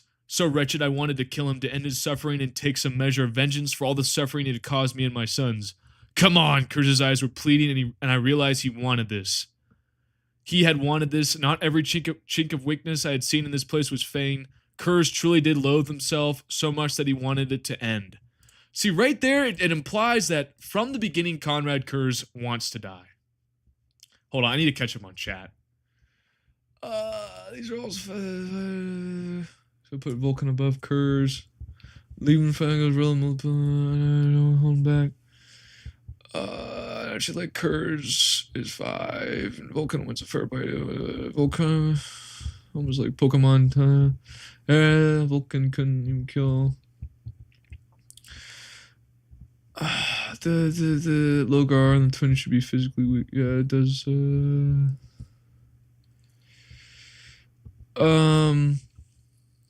I feel like it implies that Kurz was actively trying to die, and it seems like from the beginning, it says not every chink of weakness I had seen in this place was fake. So that implies that it seems like from the beginning, Kurz was actively trying to get Vulcan to kill him. And then Kurz truly did loathe himself so much that he wanted it to end. If I had killed him, he would have everything he wanted, death, and a means of bringing me down to his despicable level. I am damn Vulcan, he gasped. End it, now. I don't know. I don't think you can make that argument, Crab. Because it seems like Vulcan says from the very beginning that Kurz wanted to die. We'll circle back to that, but I'm going to put Kurz over Vulcan for now. And the question is if Leman Russ is over Vulcan, but we'll come to that in a second. I don't know if Kurz is 5. I'm in the opinion that it's like it might be Angron. Because I know there's a lot of Leman Russ fans that are going to argue that Leman Russ was holding back, but I don't see how he would be holding back. He literally fought the lion over an oath, and then he comes down to Angron and they fight, and it never says that he was holding back once. I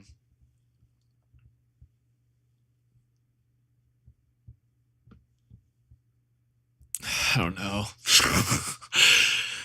This is like such a controversy, because it's like everyone has their favorite Primarch, and then I'm just gonna like put their Primarch in a bad spot. I don't know, but I don't see how the Leman Russ fight, like Leman Russ was trying to hold back to prove a point. Because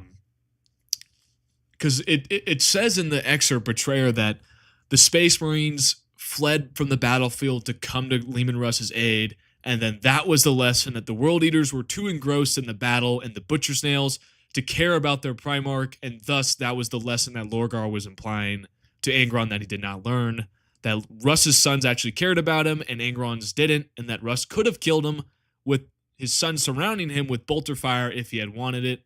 But we're not looking at that, we're looking at the duel, and in the duel, Angron and Leman Russ fight. Leman Russ disarms Angron. Angron then disarms and breaks Leman Russ's sword. They brawl in the mud, and Angron ends up on top, crushing Leman Russ with his foot. Yes, and then Horus and Dropside Massacre manhandles Angron. Yes, you're right. But we don't know what that amp is, and we don't... It's so silly, man. It's so silly. I'll be satisfied with Dorn, bottom 5, and Vulcan not top 5. This is tough, man.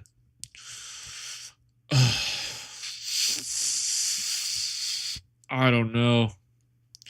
I know Crabzilla loves to make this argument about Vulcan over Kurz. But then in the book Unremembered Empire, Vulcan does do pretty well, but Kurz does kill him several times. Like, actively. This is outrageous. Rigged even. Fuck, Musty, you're up to something. I was paid 5 gazillion schmeckles by the Night Lords to put Conrad Kurz in the top over Vulcan. I'm sorry. As Horus is amped, but Leman Russ fights even more amped Horus without any amps. See, I see your argument, but he has the Dionysian Spear. And the Dionysian Spear has multiple abilities. For those who don't know, we're talking about the Wolfsbane fight. Horus versus Leman Russ. Leman Russ has the Dionysian Spear, which shoots lightning out, nerfs chaos around it, seems to be sentient in some way, shape, or form, and has a sliver of the Emperor's power. So it's a massive amp, and you could make the argument that if you gave that spear to any of the Primarchs, they would also do well. That's the argument. Fulgrim's a beast. Angron...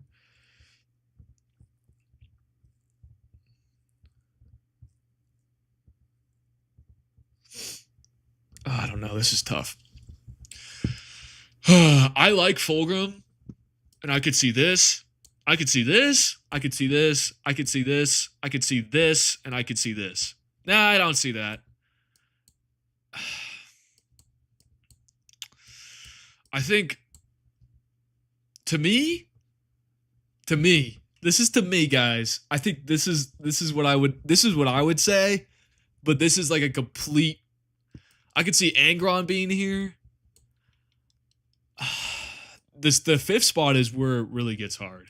Because if you bring Kurz up, then Leman Russ is probably right here, maybe? I don't know, man.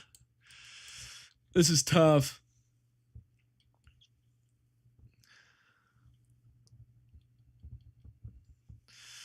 What do we think about this? Wait, hold on.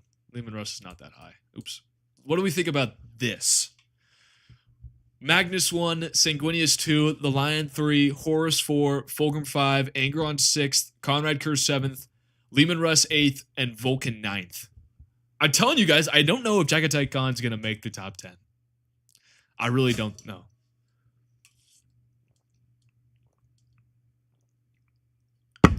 That was the correct placement for Vulcan. I don't know, man. It's so hard. Because it seems like Conrad Kurz is actively trying to die and Vulcan lives. I just feel like he's actively trying to die. And then in Unremembered Empire, they fight, and it seems like they're close. They're closer, but Conrad Kurz does kill him, while Vulcan does not. Because that would obviously end the fight, but the point is, and you could make the argument that Vulcan's insane, which is probably and most likely a nerf to his physical abilities. And he's armored in a mishmash suit of armor, so I guess that makes sense. So maybe you could say this. But I don't think Conrad Kurz is losing to Vulcan, man.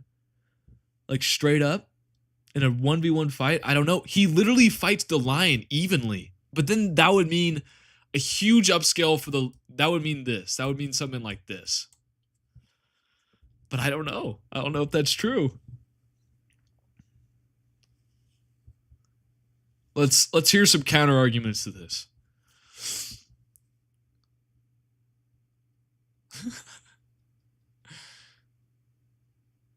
Vulcan is insane. Yeah, Are we considering if Russ is sober or not? Oh, that's a good point. I'm gonna say he's He's had a little too many shrooms, is what I'm going to say, which enhances his psychic ability to an obscene level. The issue is Unremembered Empire is that Vulcan has no equipment and literally can't think. He's insane, but I don't know. I think that's more of a physical nerf than or not a physical nerf, more of a psychological nerf than a physical nerf, because it seems like his physical stats and abilities don't really diminish. He's just like he's like an animal, so to say. Literally swap Kurz and Vulcan, I'll be happy. I don't know, man. I feel like Lehman Russ should not be this low either. I feel like he should be higher, but there's just so many Primarchs here. Yeah. Kurz would not be angry. This is just so funny. This is going to be so hard because all these are so subjective. Like, I could even see this. I could even see this. I could see this. I know Crabzilla wants that. I could see like so many variations of this. Let's come back to this in a second. I'm going to go with my true gut and I'm going to say this for right now. But we'll circle back to that. So difficult because the drop side massacre fight where Angron just gets no diffed. It does matter. You know what I mean? It does freaking matter. But also, does Horus have an amp? Does Horus have an amp? We don't truly know. That's what I'm saying, King Glow. Vulcan technically he does have Primarch level gear because he pillaged from Gilliman's storage, and he doesn't seem to have a physical nerf. He seems to still be acting as a Primarch level foe. He just is insane. It's just a psychological nerf. Angron Glaze in this economy? Of course, we gotta get that Angron Glaze. Who else is gonna glaze him but the Fallen Cow? Come on now. Plus the armor is said to be mismatched. Yeah, I guess that's a fair poll, Mr. Crab. I don't know. I could also see this. It's all over the place. Let's circle back to this. We'll put a pin in this. 5, 6, 7, 8, 9. We'll put a pin in this. We'll put a pin right here. Holy shit, Jagatai Khan could be like back of the fucking bunch. Let's do 13 right now. So the mid-tier Primarchs. Corvus Corax, Mortarion, or Rogaldorn. What do we think about this, guys? Well, we're going to put a pin in 5, 6, 7, 8, 9, and we'll circle back to it and make a final judgment. Bro was born with the mental debuff. Crazy. Like, Vulcan is stated to be on par with Horus by Ferris. Let me see if that's on the... Lands 2 clean hits.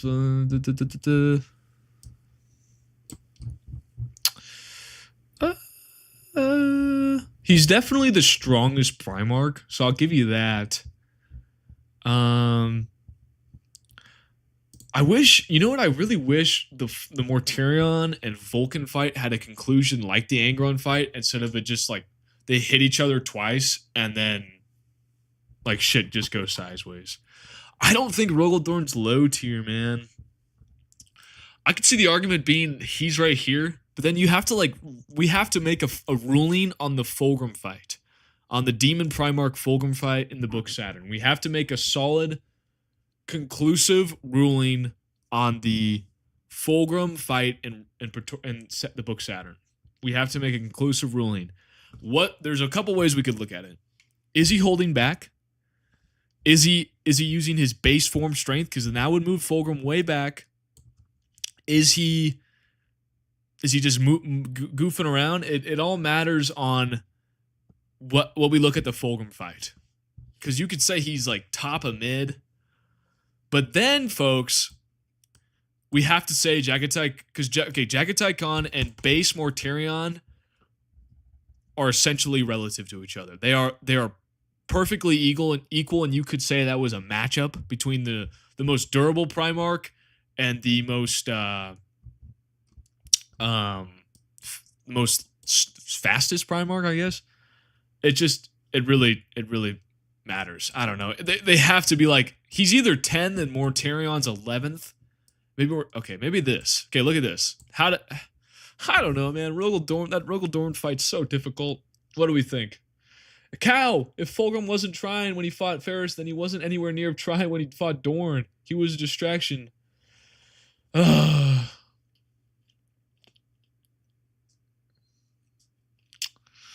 It's so difficult. Is Fulgrim like the new potential man? Fulgrim's the lazy guy. It's it's so silly, man. Because he's said to be like he's said to be a duelist on par with the Lion. And if the Dorn can fight the Demon Primarch, like, that's crazy, man. That's crazy. Fuck. It's so hard. That's so crazy. Oh my god. Oh my god.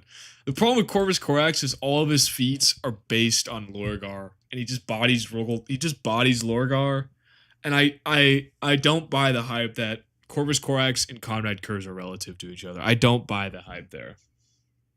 Just put Dorn in Magnus tier, bro. I honestly, probably Dorn's like the strongest base Primarch. Come on. What are we doing? It's obviously the truth. It's obviously the truth. It's so plain and simple. I don't know, man. You could do this. I just know that Jagatai Khan and Mortarion have to be close to each other. Regardless of what you think, they have to be close to each other because they pretty much drew in the book scars. And I know that the Demon Primarch fight's like different. It's a lot different because Jagatai Khan's actively letting himself get hit, and then it's so weird, guys. In Warhawk, he blitzes Demon Primarch Mortarion with broken ankles, and then beheads him. It's fucking nuts. This is, bro. Don't underestimate Vulcan. This is crazy Vulcan slander. I don't see Dorn beating Ferris. Okay. This is so difficult. I'm going to the bathroom. You guys chat. Hold on.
Okay.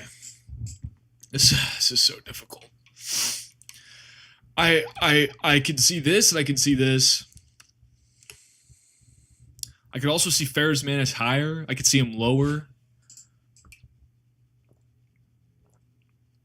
What do we think, guys? I don't know. Okay. Let's just really think of the Praetorian. So Rogal Dorn bodies Fulgrim. What capacity is holding back? He's not using any of his powers. He knows the plan to take out go underneath the gate with Abaddon and the Sons of Horus First Company. But he just bodies Fulgrim. He just straight up bodies Fulgrim. I could see this. Make a new tier and call it Bucket. Hold up Gal versus Magnus. I win. Cow's fucking winning that fight easily. Easily, bro. Easily. Should I zoom this in more? No, I don't like that. Should we consider Corax's new powers as his base strength? Nah, that's a different form of Corvus Corax, unfortunately. That's more of that's his warp formed form, and we'll get to that in a little bit. This is tough, man. I could see Rogal Dorn being over his Corvus Corax because he does kill Alfarius and he does fight a Demon Primarch. Oh my god. Thank you, Musty. Thank you for the $10. You sexy, sexy man.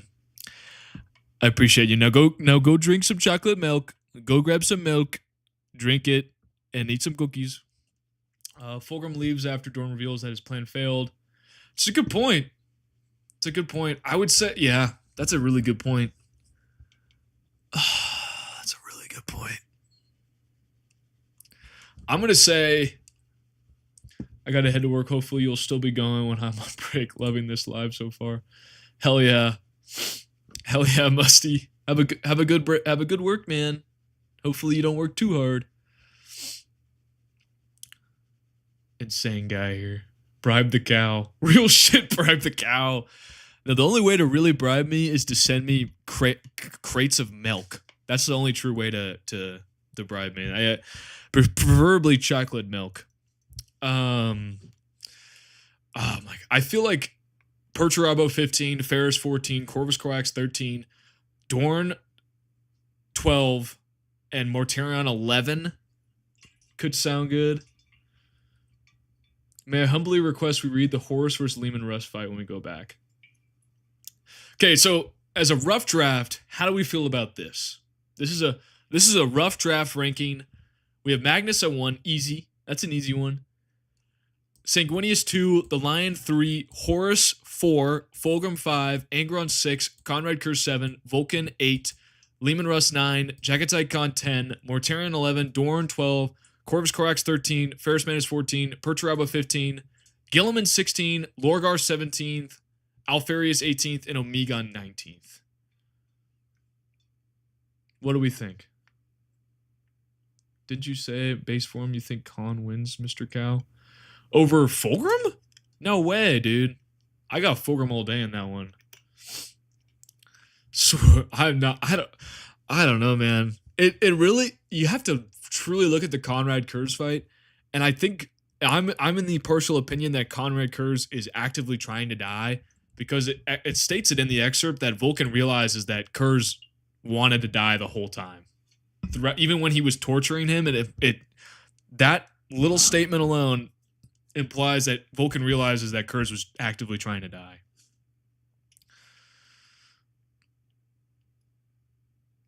Fulgrim at most relative to the Khan. But then that would mean the Fulgrim's relative to Mortarion. I don't see that. Okay, look at this right now. Ponder it. I think this is the rough draft. We're definitely gonna change things. And we're gonna start from the very end. And we're gonna work our way up. We have Omegon at 19. I think Omegon at 19 is a very fair placement. I don't see how anyone can dispute that. He has no feats. He has no special abilities besides being really short and bald. He doesn't even have the Pale Spear, heck. I don't see anything putting him below or above Alfarius. And if anything, they're relative to each other, and they're both the weakest Primarchs. Okay. These two, easy. Lorgar 17. I don't see, same thing. I don't see an argument or anything that puts Lorgar above anyone else. We're talking about base Lorgar. He's a terrible combatant. Remarks that he's never going to have the grace and skill of Jagatai Khan or Fulgrim. Loses badly to Corvus Corax, who's apparently number 13. Yeah, I don't see how base Lorgar without psychic abilities is any higher than 17. 16, Rabute Gilliman, exact same situation as Lorgar, kind of, but worse. Gilliman loses to every single butt. Kind of sad. Draws with Lorgar during the book Betrayer, as they both land a blow on each other. Gilliman is at least a decent combatant, it appears, as he was able to fight Conrad Kurz in Unremembered Empire for a brief moment. But I don't see him higher than 16. How do we feel about that one, folks? I think Gilliman 16, Lorgar 17th, all in low Primarch tier, makes complete sense. Yeah, I don't know what's I don't know what's going on with the Wi-Fi. The Wi-Fi just seems to be shitting the bed every once in a while. I hope you guys can still hear your favorite falling cow. Let me... Yeah, that's working. Okay. So we have Alfarius and Omegon 19 and 18, Lorgar 17th, and Gilliman 16th. Good? Yes? Nay? Yay? I think the low tier looks perfect. The bottom four are truly easy. And I agree. Perturabo 15th. Swap Alfarius. I'm not swapping Alfarius and Lorgar. I don't think Alfarius could beat Lorgar. I truthfully don't think so.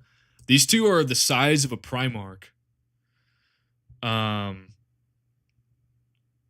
not so sure you're my favorite falling cow right now. Son of a gun. Son of a gun. I'm in the partial opinion that Alfarius is not over Lorgar. They are both the size of a Space Marine, and they're one soul split into two bodies, which means their Primarch powers are already decreased. So I'm gonna put them at the bottom. I don't see how they're... That's actually kind of a downscale for Dorn now I think about it. We'll get to that in a second. Okay. Perturabo at 15. How do we feel about Perturabo at 15? I think that's fair. He fights Demon Primarch Angron and has a brief skirmish with Fulgrim and Angels Exterminatus. I'm not really going to call that a duel because it's like 5 fucking seconds of them fighting. Not even a page. And they fight. Fulgrim, I guess, technically loses, but he's just trying to ascend to demonhood, so it's not really a fight. And then there's so much context to that fight. Angron's getting bombarded with missiles and artillery, and Angron on the other, and Perturabo is being helped by all these other factors. So I don't see how he would be over the other fellows, if that makes any sense. So I'm gonna leave Perturabo at 15. He just it's a durability feat alone, and because he was able to tank strikes from a Demon Primarch Angron who was literally cutting through time and space, I'm gonna say he's back of the tier of mid tier. I hope that makes sense. Whenever Vulcan actually got into melee, Perturabo does Mog, Demon, Angron, but because he's got better than... I think 19 through 15, very good. I think 19 through 15 is very good. Ferrus Manus is where it gets really difficult, really fast. Ferrus Manus fights Fulgrim twice. He loses both times, but Fulgrim also has the Lair Blade in the second duel, which makes it seem a little closer than it is. Man, this is hard. Oh, man. He's also one of the physically strongest Primarchs. Does lose to Fulgrim twice. And then it implies that Fulgrim was holding back to some degree, which implies that it wasn't truly base Fulgrim. It was Fulgrim who's conflicted, which probably lowers his combat ability, which means Ferrus Manus was fighting someone who was a little confused. I don't know if that's glazing or a little bit of an ass pull. Ferrus Manus higher? I don't know about that one.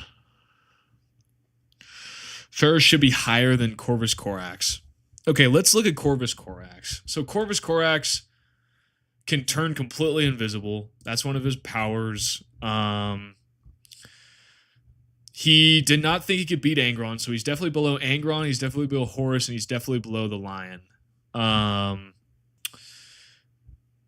He seems to be a better version of Conrad Kurz personality-wise. I don't think that means straight up that Corvus Corax and Conrad Kurz are relative. I don't know. He does state in Deliverance Lost that if he had stayed during the Dropside Massacre, he thinks he could have killed Kurz and Lorgar. I don't know if that's true. Corax should go higher. Kurz always considered himself less than Corax, and it's stated that his stealth abilities are far greater. That's his only fight. He only beats Lorgar. That's it. He doesn't have anything else going for him at all. Rush saw they could defeat Lion in their duel before he started laughing.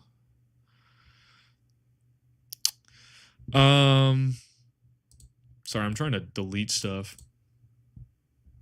As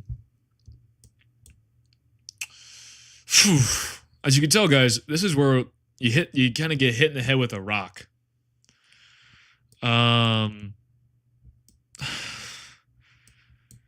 Corvus Corax beats Lorgar. He can turn invisible. He beats Lorgar really easily, but Lorgar is one of the worst Primarchs. Man. It's stated in the narrative that he's relative to Conrad Kurz, but that seems more narratively than straight up prowess. Yeah, that's true. So Horus and Corvus were said to be equal in sparring in Deliverance Lost. What's going on? Am I cutting out a lot again? Can you guys hear me? Can I get confirmation from the chat that we're all good in the neighborhood? Horse straight to the bottom. Mike just cut out.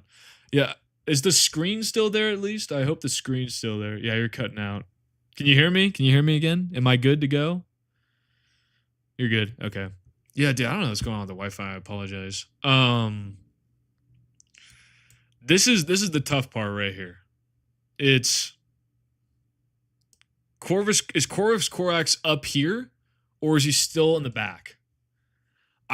Regardless of that, Mortarion and Jagatai have to be relative to each other, at least with Jagatai slightly ahead. That's the only thing I'm seeing. You could also make the argument that since Fulgrim and Ferris fought evenly and Fulgrim needed the layer blade, that Fulgrim's back here. But he's also said to be, I think he would be like maybe right here. That's the argument I'm seeing. It's this right here. Fulgrim. Oh, I don't know.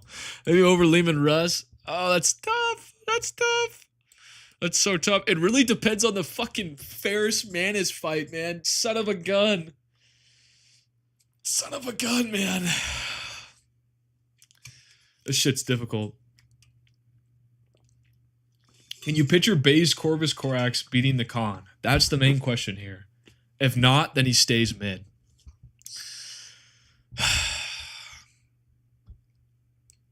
I don't know, man. There's so many arguments here. Let's read Fulgrim, guys. Let's bring it out. We're bringing out Fulgrim, guys. You guys see it? We're bringing out Fulgrim. Fulgrim in all its glory. Here we go. Let's find the fight. Granted, let's find this shit. Damn you. Da, da, da, da, da. We need to find it.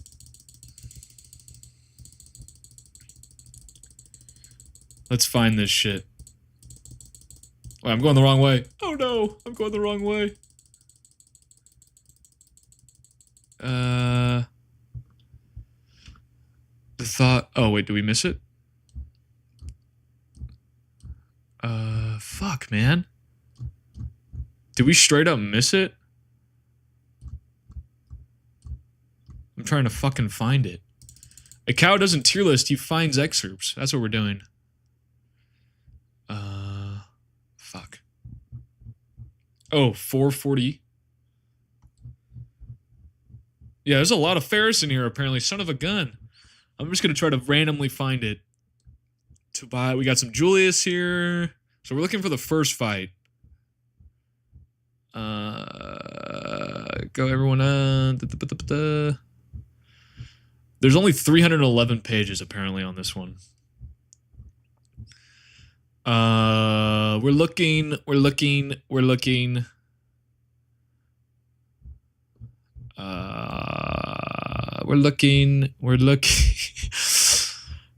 Even the War Master. Where is this, man? Okay, we have Eidolon here. Dude, this is fucked. This is actually fucked. Where the fuck? Is this towards the end of this? Search for knees. Okay. So this is the actual fight. Okay, let's look at this. Fulgrim laughed at the stun phase. 100 dies. Okay, so even the sun's first man is turned to face Fulgrim, and the Fulgrim, the Primarch. Jesus, Fulgrim's fucking weird. Fulgrim almost wished to switch places with his brother just to taste that feeling for himself. That's whack. That's some whack shit. Only dismail. There's Tor's eyes. Maybe not. So be it. Launched himself. Traded blows with their So Fulgrim is wielding a hammer, which isn't his craft, but that's kind of a cop-out glaze. Both warriors fought with hatred. So they're kind of fighting here. Their armor dented, torn, and blackened by the fury of their conflict. To fight an opponent of such magnificence was a privilege. They circled each other. Ferris cut the guard, stepped in to meet the blow, waited. Damn, Fulgrim straight up takes a blow to the dome here, dropping to one knee, lashing out with his blade as blood streamed from the wound. Okay.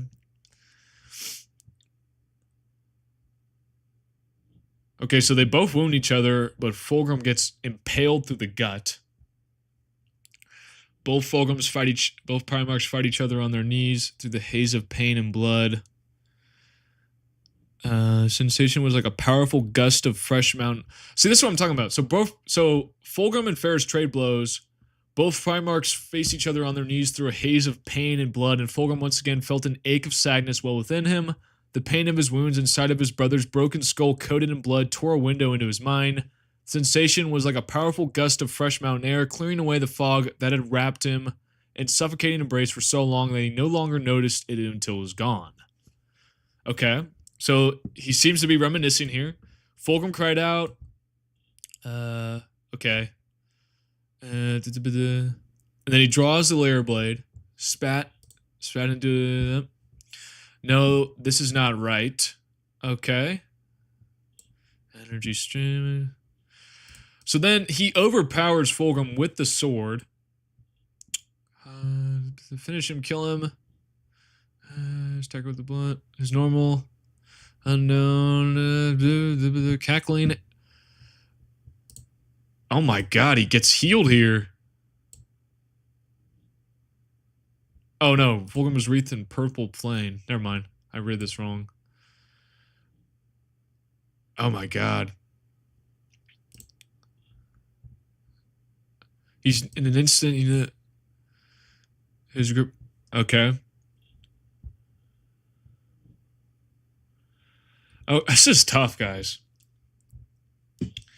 It seems like they're pretty evenly matched in his base form. What the fuck? That's a huge amp for Ferris. Do we move him up or do we move Fulgrim back? Also, if you hear the cat in the background, he's just meowing his ass off.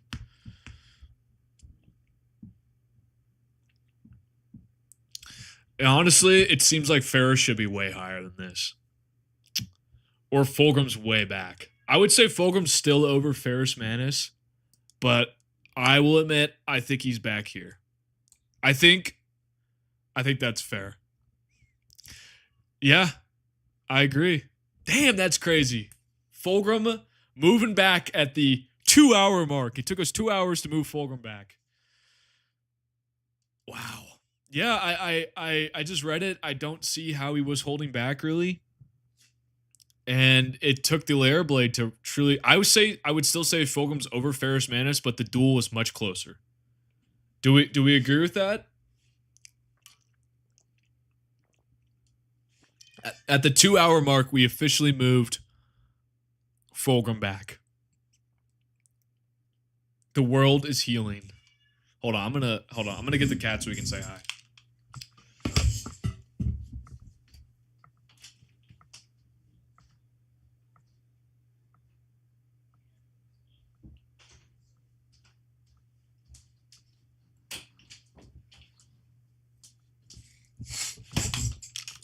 He ran away. Okay, so Fulgrim at 9. Oh my god, that's crazy, but it makes sense. Good morning, good morning. We are ranking all the base Primarchs based on everything. Stats, skill, ability, prowess, mostly prowess. And we just decided that Fulgrim is actually not a top 5 Primarch. And I unfortunately have to agree. Scale the 2 missing Primarchs. They're above Magnus to Red, obviously. That's why they got rid of them. They were too strong. Fulgrim is back here. You could honestly make this argument, but I think it's okay. It's all coming together. They're said to be. They don't know who's better than who. I think I'm in the partial opinion that Fulgrim's over Jekatai Khan, but you could also make a counter argument to that. But I'm going to say Fulgrim 9, Jekatai Khan 10, Mortarion 11. I think these 3 might be set in stone. What do we think? These 2. I think it's plain and simple. Okay. Does that mean Ferrus Manus is like 12th?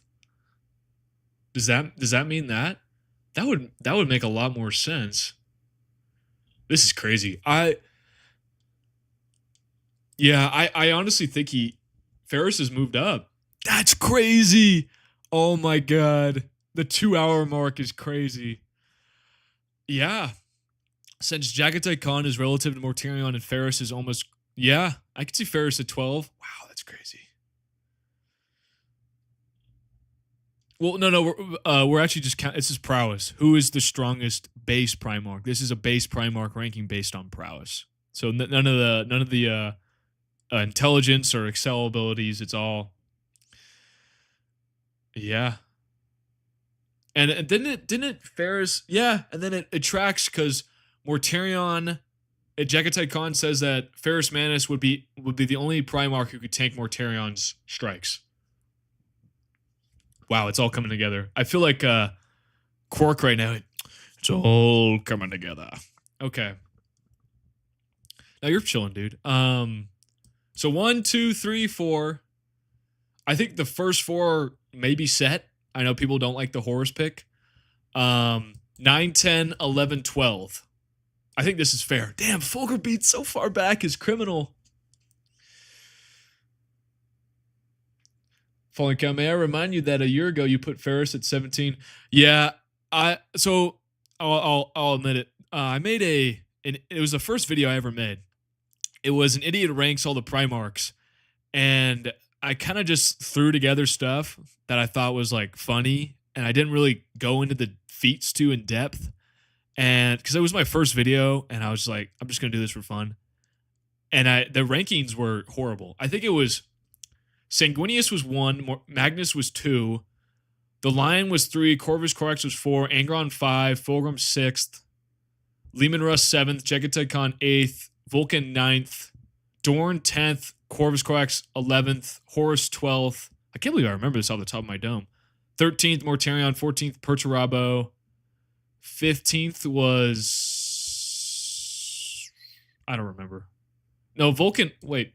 I think I missed someone, but that was the gist of it. But it was completely and utterly wrong. Disregard that video. Yeah, Ferrus at 17th is crazy. Completely wrong. Yeah, disregard that. That was a silly adolescent falling cow. I'm much more cooler now. Okay, so now let's figure out this. I really don't think I'm going to move off Horus at 4 and Lion at 3. I think those are completely set in stone in my mind. What do we think? I think even Gilliman got done dirty. I don't know, man. Gilliman just does not perform well in Primarch duels. His feats are just not there. Lorgar hate in the chat is ramping up. SMH cowards. I'm not gonna move on Lorgar in 17. Move Angron down.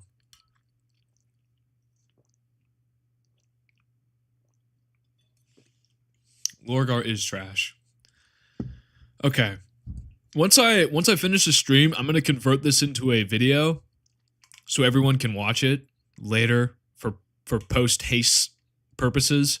It's gonna be one incoherent video, but it's going to be a lot of fun to watch. When we do all of these guys, we're going to do, for those who just joined us, this is probably the third time I've said this, we're going to do every single Primarch variation throughout 40k, starting with the Great Crusade. Then we're going to do the Dropside Massacre next. Then we're probably going to do the Imperium Secondus arc. Then we'll probably do Better Garmon, maybe not. Then Siege of Terra, then 40k. So it's going to be a nice little progression. People are going to change up and down this leaderboard. Fulgrim's going to be a top 3 Primarch in the Dropside Massacre video because the Lyra Blade is fucking broken. But I guess in base Primarch, he's 9th, which makes sense, I guess. Holy shit. Okay.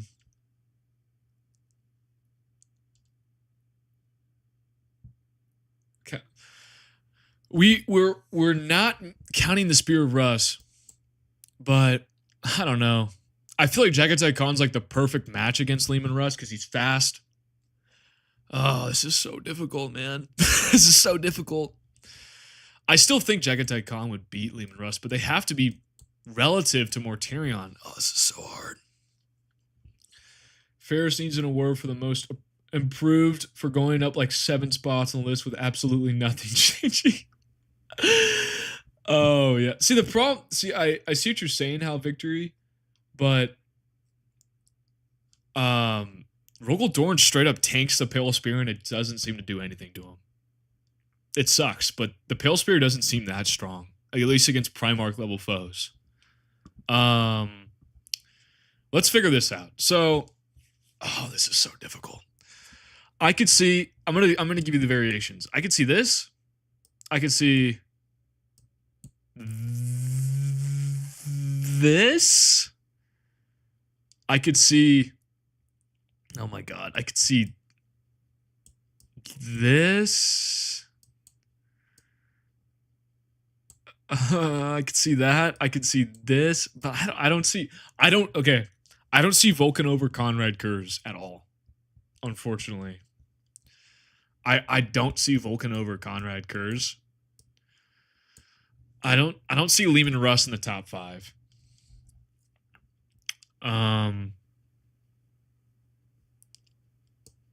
Conrad. I feel like 5, 6, 7, 8. I could see this. See, we're counting Vulcan's regeneration, but we're not counting his perpetualness. And he loses to Conrad Kurz multiple times. So in my opinion, he's over Vulcan. Kurz over Angron. I don't see it, Crab. I don't see it, man. I don't see it. Oh, this is so hard. Okay, so we have like most of this almost done actually. And it didn't even take that long.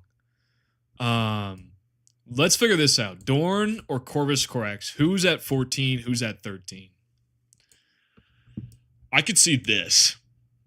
Is Corvus Corax really going to be a 14th ranked Primarch? Oh my god, you're kidding. This is crazy. This is crazy. 14th? 14th in this economy? 13th Rogel Dorn? Holy cow, man. This is insane. See, yeah. Well, it makes sense because I guess he did kill Alfarius and he dueled him evenly. Yeah, I could see Corvus over Rogel Dorn. I could see that. But then again, yeah. And then he bodied Lorgar, who's ahead of Alfarius. And then that would make... Okay, it's all coming together.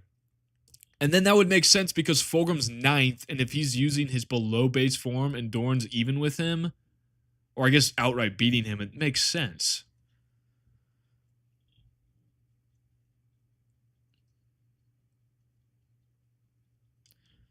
See, that's the problem. Is he fighting?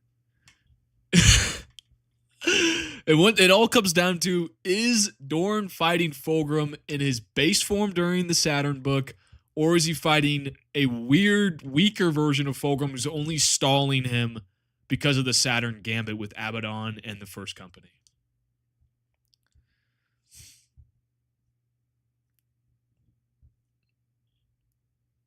This is the true question here, folks.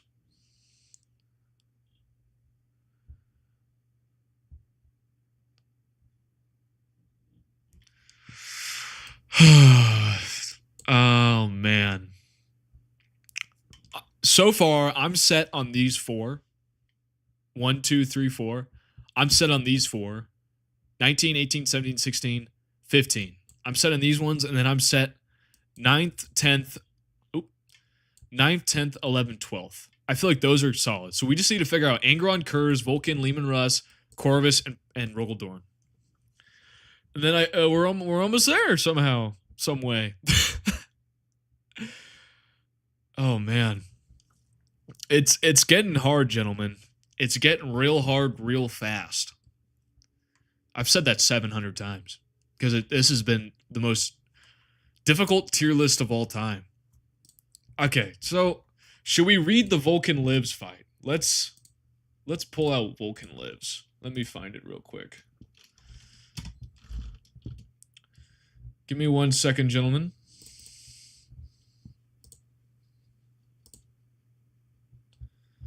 Let us read Vulcan Lives. So that's the next part. So the next thing we need to figure out is if Vulcan is over Conrad Kurz or not. That is the next question we have to ask ourselves. I know Crab's answer. Let's figure this out. Okay, let me find it. It's probably near the back. It's also a hammer type shit.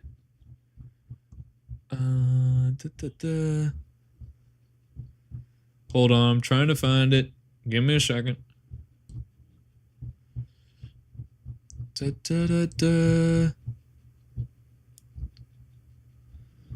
looking. Okay, I'm just gonna show you guys. Okay. I'm looking right here. Can you guys see? Vulcan.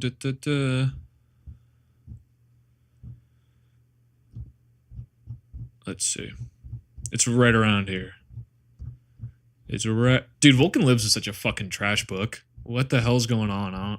This is such a trash book. Oh my god. Okay, so here's Dawnbreaker.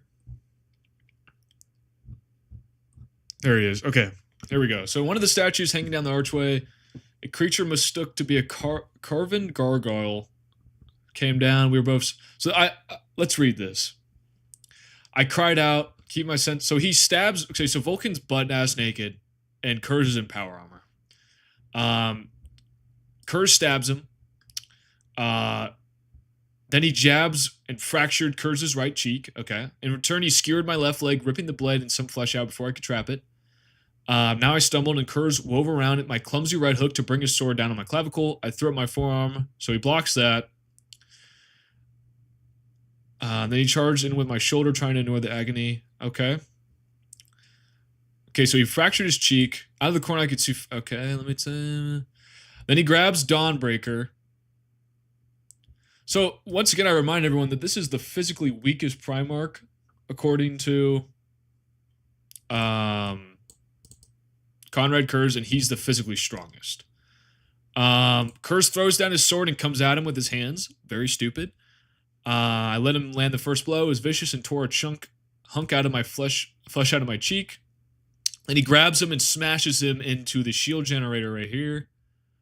As I stooped, you should not have led me here. So this is what I'm saying. You should not have led me here. My brother was still curled up and shaking. So he let him get Dawnbreaker, essentially. And then Vulcan absolutely beats the shit out of him. Right here. The blow caught him across the chin. Took him off his feet. I don't think this is like actively... This is stupid. So Kurz leaned in as if eager to hear my words. He believed that he had me, that I would never escape his trap. He was wrong. What's wrong? What's that, brother? It's also a hammer.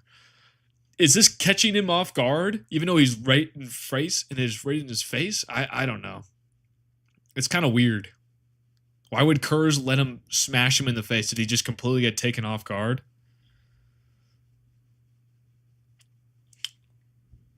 Kurz almost fell again. Blood and Saliva. See, this is what I'm saying right here. Look at this. So he got Dawnbreaker. Kurz almost fell again when I drove into him. Blood and Saliva, and he said yes, yes, as he's choking him. That's kind of kinky. I don't know. I feel like this just shows that Kurz really wanted to die, guys.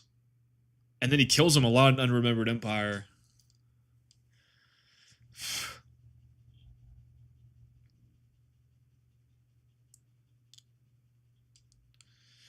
It literally doesn't...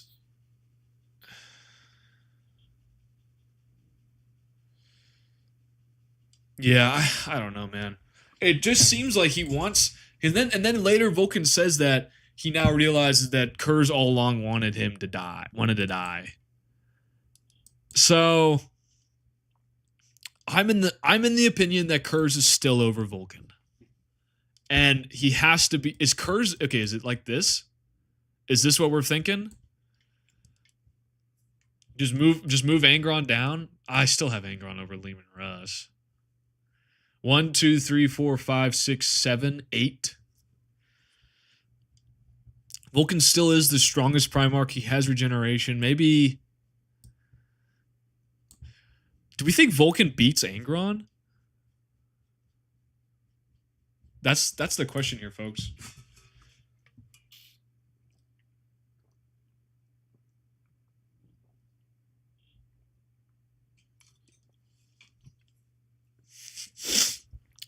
I don't know. We have just like 6. We have 6 spots to figure out, guys, and we're done. And it's the 5th, 6th, 7th, 8th spot.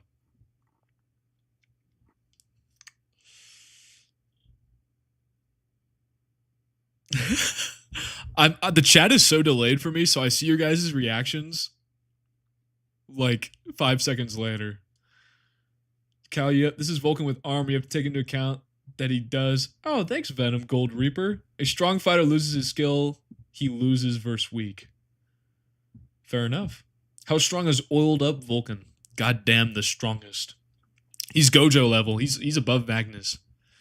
Okay, I'm gonna say this. If Vulcan did have his perpetual powers, would he keep coming back? He'd probably be 2. He'd probably be up here. Because if you kill him, how are you going to truthfully kill him? So I'll give you that crap. If he was actually allowed to use his perpetual powers in this matchup, he'd be way up there. But he's not, because that'd be silly. It would be an instant W. Fuck. Maybe that? I don't know. Is Vulcan over Angron? I'm just getting into Warhammer. This is a crazy stream to watch if you're just getting into Warhammer. There's so much silliness going on in this chat, and just in the video in general. There's just so much chaos. Okay, we're gonna pivot again. We're gonna put some stuff off. That's a good point. Leman Russ does fight the Lion for several days, so his dueling skills have to be comparable. But that's just like an upscale. Oh my god.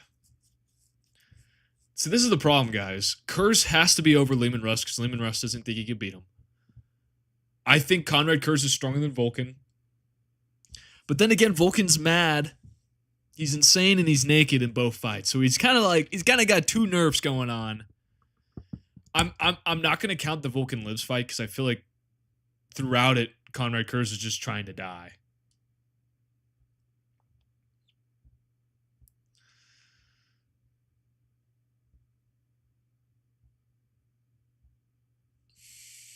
I don't know. You could argue this, you could argue that.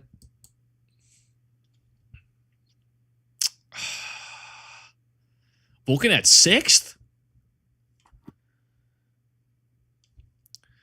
Oh, man. Is Vulcan really in 7th? 1, 2, 3, 4, 5, 6, 7th. I'm still surprised about it. I'm reeling from the Fulgrim being in fucking 9th. That was not on my bingo card. If I had bet for that, I would have lost a good part of money.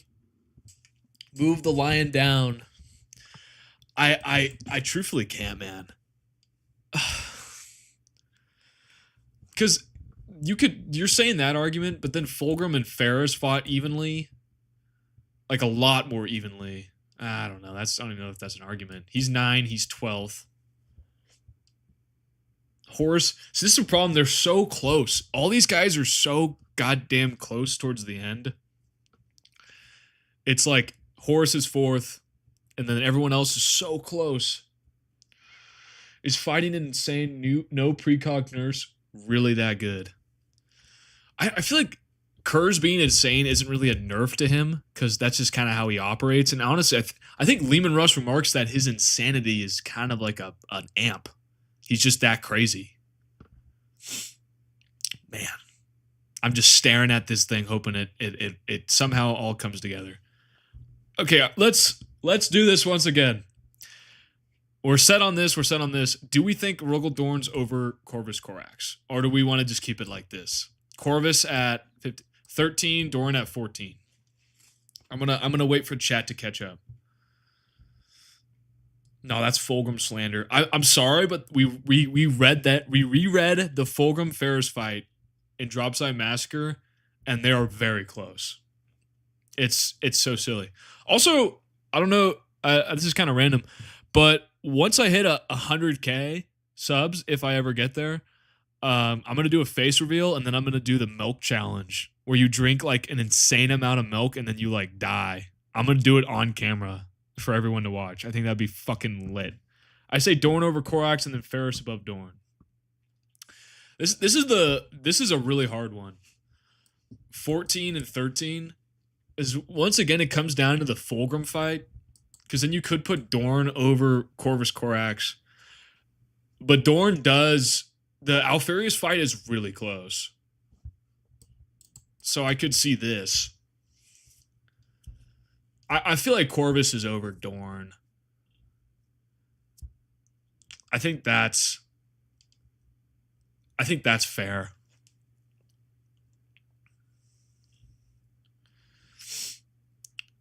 Nah, I'm not putting Russ over Kurz, unfortunately. I have Kurz and Angron over Russ regardless of the situation. Now I could see Vulcan being back here and Russ up here. So that would be 1, 2, 3, 4, 5, 6, 7th. I don't see this, man. Like I understand your argument, but in the straight up duel between Angron and Leman Russ, Angron beat him. Absurd Vulcan glaze. There's just a lot of glazing in general here. But okay. I think this is set. I think the low and mid tier are fucking set. We don't need to change anything. We're good to go. We're all right. I'm going to leave it. Omegon 19, Alfarius 18, Lorgar 17th, Gilliman 16th, ending low tier. Set. Perturabo 15, Rogeldorn 14th, Corvus Corax 13th, Ferris Manus 12th, Mortarion 11th. I think we're set. Mid tier and low tier is set. Okay. Top five is still close. Top 5 is close. 1, I think this is easy. No arguments here with Magnus. Sanguinius 2nd. I don't see any arguments against that. The Lion, you could argue, but I'm gonna leave him at 3. Fuck, man, it's tough. And then Horus has to follow the Lion around, so he's relative to him, but I just think the Lion's faster, so 4th. So we need to figure out 5, 6. Okay, and the 9th and 10th are set too. The Leman Russ fights Ferris Manus pretty evenly. Fulgrim may have the slight advantage, but I wouldn't say it was overwhelmingly Fulgrim's fight. Thus, if they're slightly relative to each other, then Fulgrim has to move down to 9th, which pains my heart to say. As a Fulgrim, I like to push the Fulgrim agenda, but I can't push it this hard. And then Jagatai Khan is completely relative to Mortarion due to their fight in Scars, where they're pretty damn even. So 9th, 10th, 11th. Now we just need to figure out 5, 6, 7, 8th. Holy shit, guys. It's coming together. It's coming together. I know I can't satisfy everyone, but I'm trying to Trying to do this the correct way, because this is the definitive list, guys. Definitive. We have to figure out what is 100% correct. Kurz, Angron, Leman Russ, or Vulcan? I don't see Kurz below Leman Russ. I don't see this because of the Wolfsbane statement. So he has to be above Leman Russ. Angron beat Leman Russ in Betrayer. So I don't see him over Angron either. And I know there's a lot of counter arguments for that. So, also, if I'm not in the Discord right now, guys, I closed it so I could not be persuaded by third-party arguments. So if you're trying to text me in the Discord, I have it completely closed. Oh, TJ's here. TJ, we're slandering Corvus Corax. Come join us. Oh man, this is the tough part. I don't see Vulcan over Kurz. I could see this maybe perhaps 1, 2, 3, 4, 5, 6, 7, 8th. But Leman Russ is too low, man. Hey, that. You had to, okay, let's compare. Okay, but then again, so neither Leman Russ or Vulcan could beat Conrad Kurz. Vulcan, Russ, Angron, Kurz, in my opinion. Saying Mortarion. See, the thing about that, TJ, is they're pretty much relative. The Khan and Mortarion during their fight in Scars, it's hard to argue elsewise. And since they're relative and Ferrus Manus is really close to Fulgrim, who's now in 9th place apparently, we got to put him over Corvus Corax, unfortunately. Yeah, I can't wait till the Scouring and Corvus Corax kills 2 Demon Primarchs with one swipe of his claw and saves the day. It'll be a legendary day. The thing is, guys, it's just in the book Angels of Caliban, when the Lion and Corvus Corax have a straight up fight, the Lion remarks while he's fighting that he had to use everything in his power to fight off Conrad Kurz's offensive attacks. That's all I'm gonna.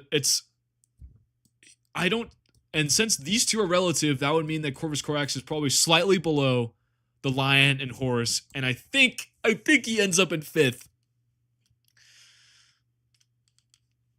And yes, it's all subjective. So you could say that Vulcan, who's maddened. Okay, I could see this maybe.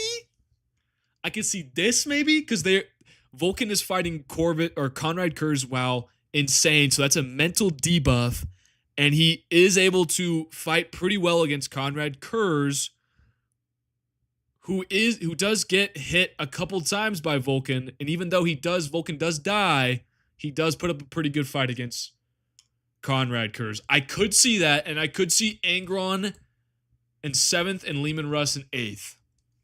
I don't see Leman Russ over Angron and Kurz. The only argument I could see is something like that. 1, 2, 3, 4, 5, 7th? 1, 2, 3, 4, 5, 6, 7th. I don't see him in the top 5. I really don't see that. I don't see him in... Okay. Let's confirm this. I think Conrad Kurz is the 5th strongest base Primarch. Actually, okay, here's a fun question. Do we think Conrad Kurz gets a Chaos Amp at any certain point throughout the narrative? Does he receive an... I don't think so. I think he remains in base the whole time.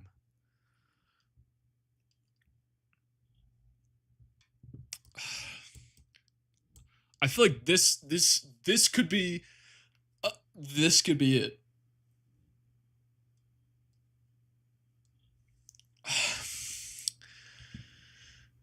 So this could be it, guys. 1, 2, 3, 4, 5, 6, 7th, 8th. Angron at 7th and Fulgrim at 9th was not something I saw happening today, but it's happening. So 1, Magnus 1st, Sanguinius 2, Lion 3rd, Horus 4th, Conrad 5th, Vulcan 6th, Angron 7th. Okay, so what's the argument of Angron over Vulcan? Angron beats Leman Russ. You could debate that. I understand you could debate that. He beats Gilliman in Unremembered Empire quite easily.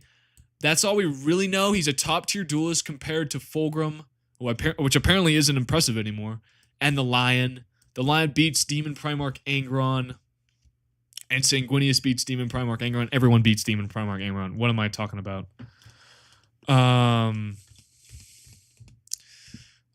So what does Vulcan do? What does Vulcan do? He fights Magnus twice. He thoroughly loses in Fury of Magnus. He would have died if not for Magnus getting jumped like it's Jujutsu Kaisen Season 1 Mahito fight with Nanami and Yujin. That was a fucking crazy pull. I hope someone out there understood that. He then fights in Echoes of Eternity. He fights Magnus. He loses a lot, but he has the perpetual powers. So that's the thing. He just has regeneration, man. If he's regenerating constantly, he's in full armor, which is said to be the best armor in the Imperium, in Ashes of the Imperium. Oh, man. And he's fighting Conrad Kurz quite equally. I could see this with Vulcan at 6th. Holy shit. Is Vulcan in 6th, guys? I could see it. He's got to be a little bit relative to Conrad Kurz, even though he kills him. I could see any of these spots being, like, changed. I could see this. It just really depends, man.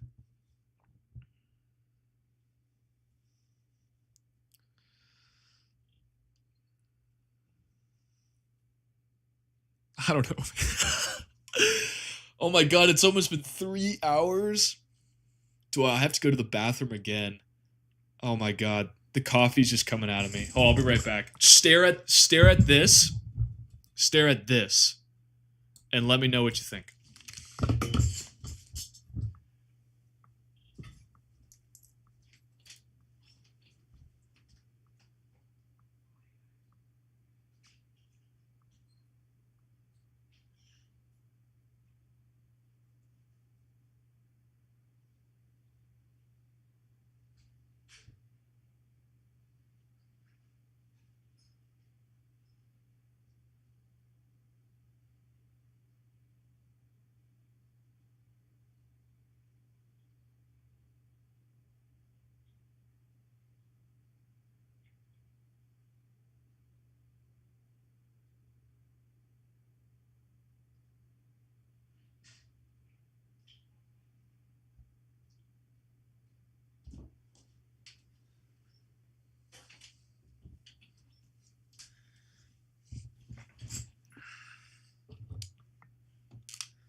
Okay, so I'm seeing a lot of comments saying Vulcan is too high.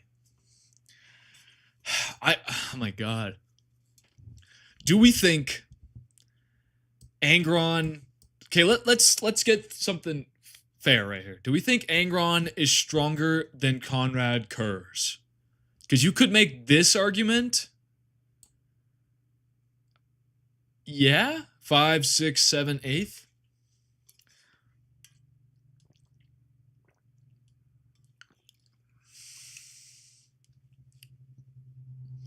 Korak should be in high. I'm sorry, TJ. He gets relegated because of Lorgar, man. It's so sad. 5, 6, 7th. Do we see this potentially? My god. So, Angron and Kurz. Leman Russ beats Angron. He says he can't beat... No, Leman Russ loses to Angron. Says he can't beat Conrad Kurz. Vulcan fights Conrad Kurz. Insane and Naked. The classic pairing. In both occurrences. Fares all right. Fights Magnus. I feel like the Magnus fights are weird because it's fucking Magnus. Yeah, it's true. That's true. And if he's healing the whole time, because I could see this. I could see this, folks. Kurz, Vulcan, Angron, Leman Russ. Magnus 1, Sanguinius 2, Lion 3, Horus 4, Kurz 5, Vulcan 6th, Angron 7th, Leman Russ 8th, Fulgrim 9th. I could see it, and I could also see...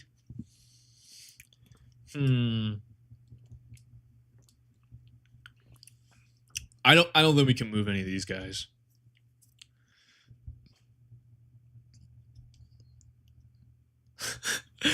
The comments are fucking hilarious. Y'all are the best. Honestly, I love the community I've built. Like, honestly, you guys are so fucking fun. If you guys are not in the Discord, please join it. I swear to God, there's always someone talking in Power Scaling Pasture about something autistic. It's fucking awesome. I think... I'm not lying. I swear to God, at every single hour of every single day, there was someone talking about the Catan in there. And it's always fucking TJ. It's always TJ. There's moments where... Deadass, I can agree with this list. It's just hard to say Conrad's weaker than Vulcan. When in the Vulcan Lives fight, it seems like Vulcan points out that Kurz is actively trying to die throughout his torturing to bring him down to his level. And then he fights when he's insane, but that's not a physical decrease.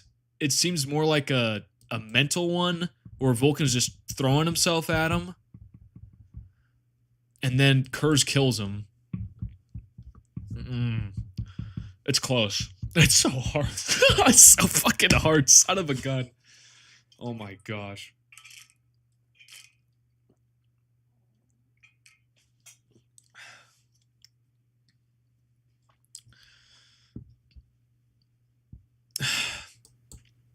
I can't wait to do the Drop Site Massacre video because then I can throw Fulgrim up here. I can throw Fulgrim up here, man.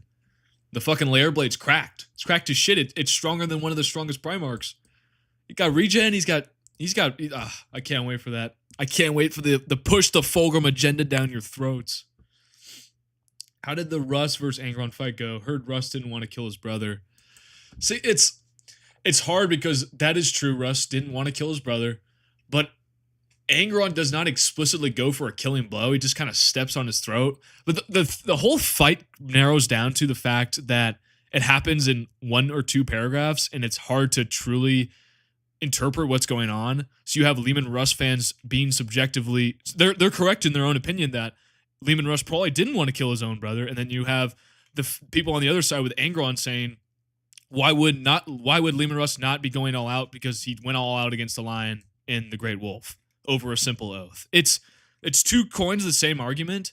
So you could make the subjective opinion that Leman Russ wasn't going all out. He wasn't trying to kill Angron, and thus that's why he lost. So you could make this claim, but I feel like that's reading too much into the lines, and that Angron truthfully did win the fight between Leman Russ and him. And I still think Leman Russ is one of the strongest Primarchs, but it's just these guys are all okay. Not Magnus, not Sanguinius, but these guys are all so close to each other that the lines between them become razor thin. And if you once again, it's all subjective, guys. This is a very subjective tier list. Russ, Lion, Horus. I in my opinion, I don't see Angron being weaker than Leman Russ. I've always held the opinion that Angron beat Leman Russ in a straight up fight, and that Leman Russ never planned to get into a duel with Angron, and thus it kind of happened, and Angron would not be holding back because of what we saw with the Lion. So, thus, Angron, they disarmed each other, Angron, they brawled, and then Angron came out on top, and then the Space Wolves pulled off to save their father. Now, once again, very subjective opinion. You can interpret it the way you want to, but that's how we're going to be looking at this silly little tier list, folks. He was more buffed against Leman. So, I have a counter argument for that. Once again, your argument's very fair. The Dionysian Spear, one of the most broken weapons in 40k, and I'm not saying that limits Leman Russ. Leman Russ is still really strong. I'm more saying that if you gave that spear to anyone, they would have a chance against Horus because it's nullifying Horus's complete aura. Sorry. I have the mind of a middle schooler. It's shooting lightning out. It appears to be sentient. We don't have confirmation of that, so you don't have to count that. But it appears to be sentient, and overall, it seems to be imbued with a slice of the Emperor's power. I just so I forgot this. I forgot this. This confirms that Leman Russ is over Jagatai Khan though, because Leman Russ fought the same variation. Wait, does it? Okay, this is a good one, guys. Let me look up this fight. So, the Khan fights Horus in a random fucking campaign book. Let's read it. Let's read it together. Right here. Okay, so where is it? Right here. He gets no diffed. He gets no diffed by this version of Horus. Does that mean that the Khan is just automatically below him? Even with the preternatural stand-up of his Primarch, like a mountain of ground, he moved unmoved before the flurry blows. See then, but then it implies that this is a stronger version of Horus. I don't know. It's confusing.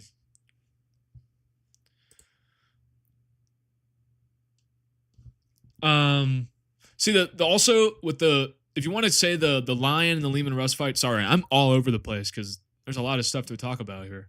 If you want to talk about the Leman Russ versus Lion fight and say that they're closely relative to each other, my counter argument is that the Lion disarmed Leman Russ within the first moments of the fight, and it's stated he had a killing blow but did not take it because he thought the duel was over. That's my counter argument to that, and I think it's a pretty fair one. But then you could also make the argument that Leman Russ later down the fight had a killing blow and didn't take, or a knocking out blow and didn't take it. So the Lion really comes down to the fact that he's a dueler first, and if the battle gets into a fisticuffs or a brawl like we saw with Conrad Kurz and Leman, he's gonna lose. If he has his sword, he's nigh unstoppable, maybe close to sanguineous. But if it comes down to brawls, he's gonna be a little bit of a loser. So I feel like straight up base Leman Russ or base Lionel Johnson, when he has his sword, when he's dueling, he's up there, and that's what we're looking at. We're not going to look at a brawler, you know what I mean? Let's see how relative they are. Why Kurz almost got this is not a feat of skill. Brawling is a skill. Can we pull up Lion versus Leman Russ? Yes. I have like the whole excerpt on one of my scripts. Let me just pull it up. I truthfully, though, I do remember like the whole fight. I could recite it right now. Okay, I'm just gonna recite it based on memory. So Leman and the Lion fight. The Lion. No, I'm just gonna pull it up. I feel like that's a cop out. Let me just pull it up. The Great Wolf. Man, this shit came out in 2020. That's crazy. How's everyone doing today? How's this tier? I feel like the tier list is almost done. I ain't gonna cap. Okay, let me find this fight. Give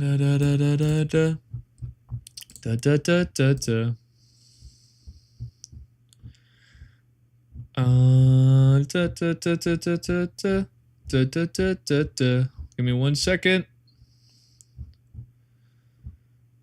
Am I completely missed it? Oh, here we go.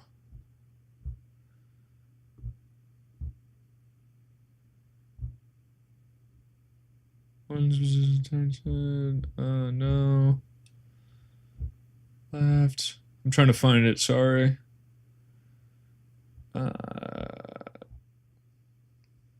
Here it is. Okay.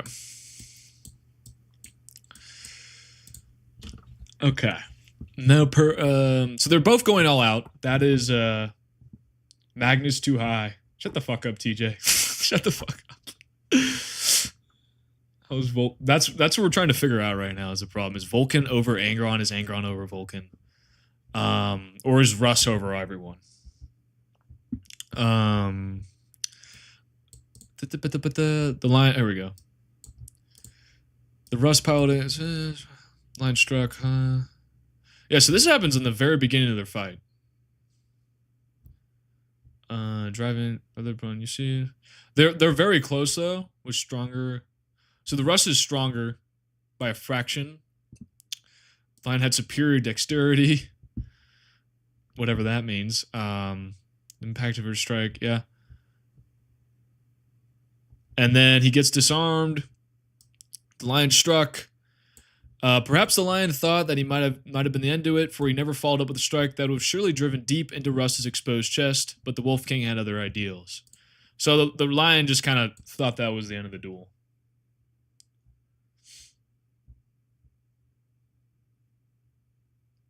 So then they keep fighting, and then they fall down into a pit. They're evenly matched while they're brawling. Lion tried to pull back. Where is it? Trying to find the. It's a long fucking fight. Here we go. For a moment, Rust saw the opportunity. The last impact that had nearly taken his brother's helm clean off. He could leap to his feet, shove him back to the parapet's edge, press the advantage, and beat him to his knees. I still feel like the Lion's over Leman Russ, but I see your argument. It's so like I'm saying, these guys are all really close in power. I just don't see him over Angron, but I could see this. I think we're putting Conrad Kurz in 5th. He is a statement over Leman Russ. He beats Vulcan. He kills Vulcan in a Madden state, Crab, in a Madden state. And he's very close to the Lion in skill. Oh, fuck me. This is so hard. I could see this.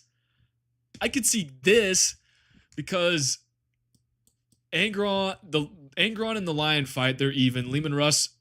Oh, no. Kurz in the Lion fight. Leman Russ in the Lion fight. This is so hard.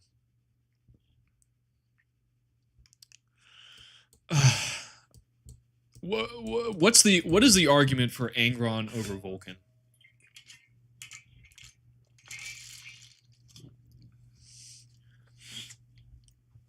What let's debate Leman Russ and Vulcan. Let's figure out this placement first. I can't believe we it's oh my god, it's almost 3 hours. I can't believe we actually almost have like a consensus ranking here.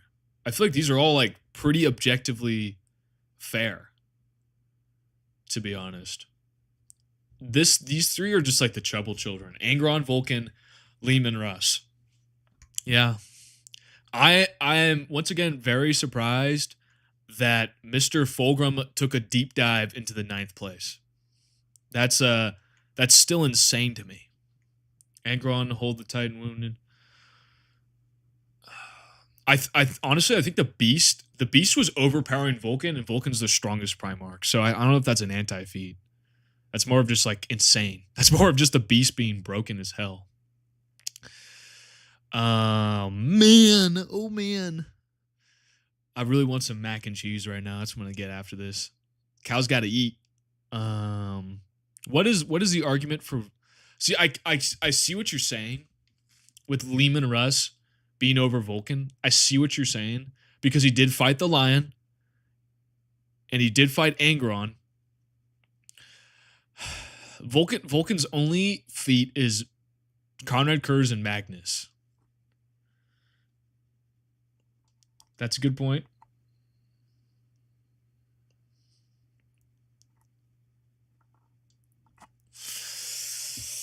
Oh my god. Magnus 1 is this is so hard. I could see this Angron 6th, Leman Russ 7th, Vulcan 8th, or Vulcan 7th, Leman Russ 8th, or this Vulcan 6th, Angron 7th, Leman Russ 8th. There's multiple patterns here. I just don't see Leman Russ over Angron. Once again, subjective opinion. But and this is where it gets tricky, because you could say Leman Russ over Vulcan. You could say Vulcan's up here. Angron, and then Angron's back here. Leman Russ here. You could say this and then this.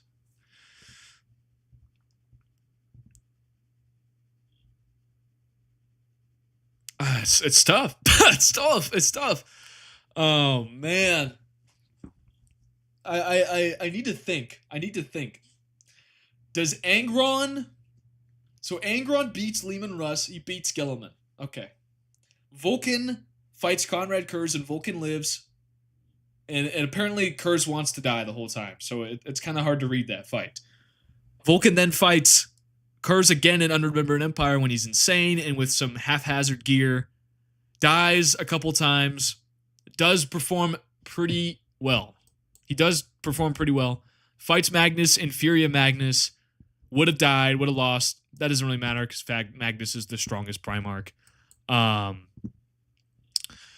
Should we read that fight? This is like tough, man.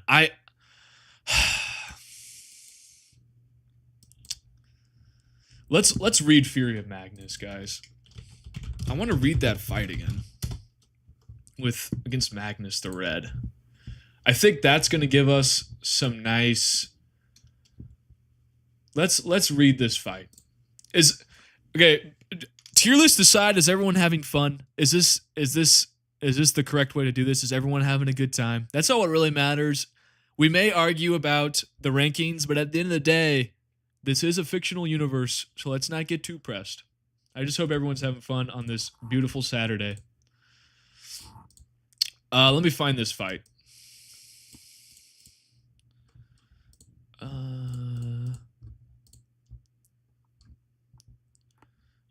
Holy shit.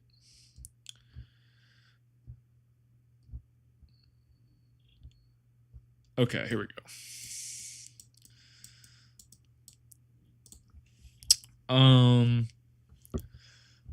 Here we go.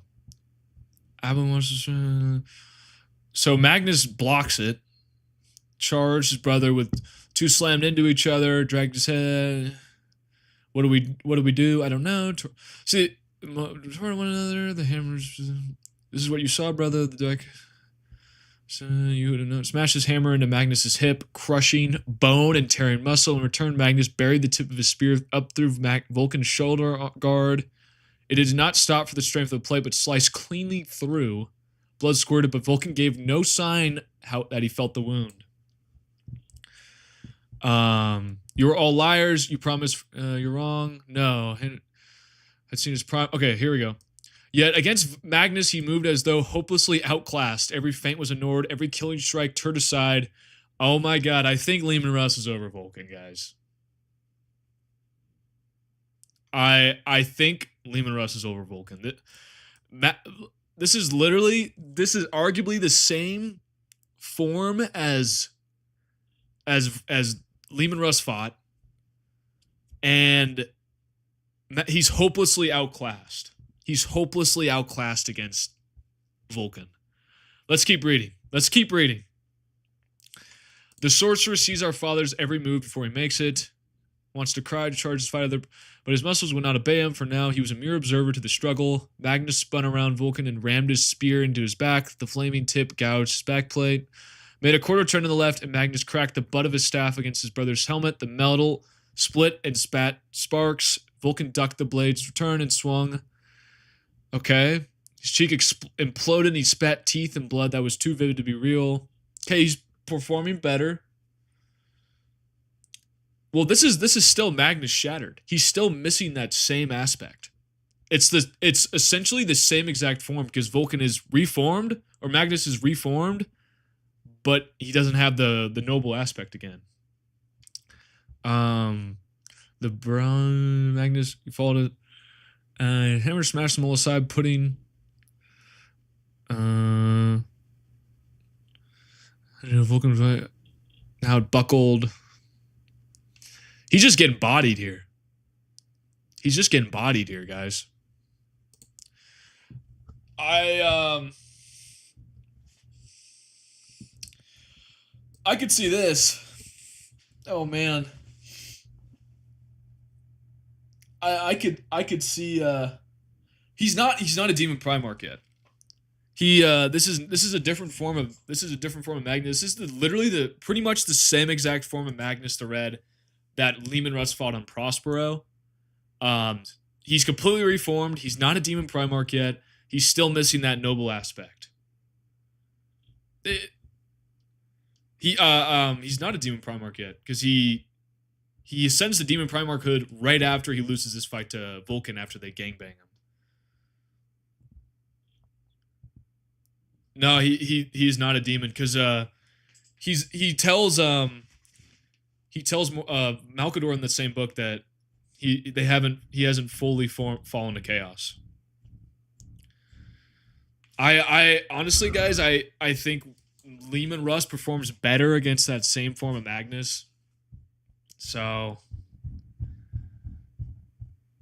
yeah, no, TJ, I'm not kidding. All of Vulcan's sons gang up on Magnus and start beating the shit out of him, and then Vulcan comes over and beats the shit out of him more, and then Magnus ascends to Demon Hood in the throne room.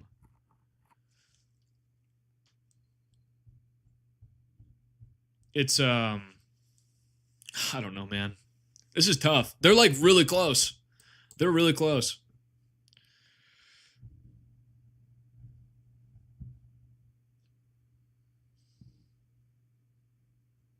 Who says line? I honestly, I could see this being it, guys. I could see this being it.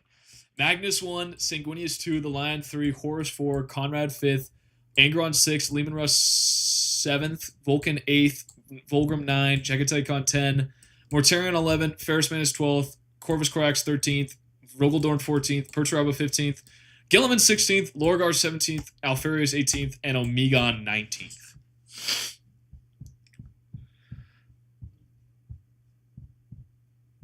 More Magnus downscale. I don't see. Okay, what is the argument for Vulcan over Leman Russ when they both fought the same iteration of Magnus to a degree? You could even make the argument that Magnus is even more nerfed because he's in the presence of the Emperor. You could even make the argument that his psychic shield is nerfing him to a degree. I'll put Alfarius in his own tier above Magnus, and it's a perfect list. Because the Secret King, he atomizes Primarchs.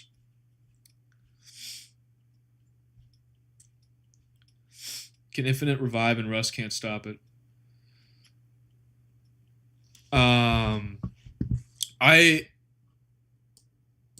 It's tough, man.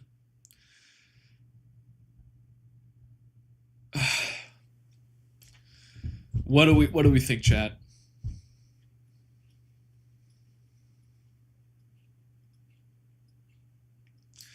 Did I miss something in this?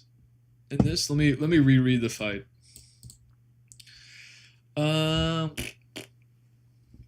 It should theoretically be the same exact form as the one he fought, that Leman Russ fought on Prospero, because in Crimson King, Magnus the Red gets all his shards back, and then after the fact, he comes to the palace to get his last noble shard. That's why he joins the siege in the first place, and then they fight Magnus the Red, or no, he fights Vulcan in the throne room, and Vulcan appears, and it says it right here.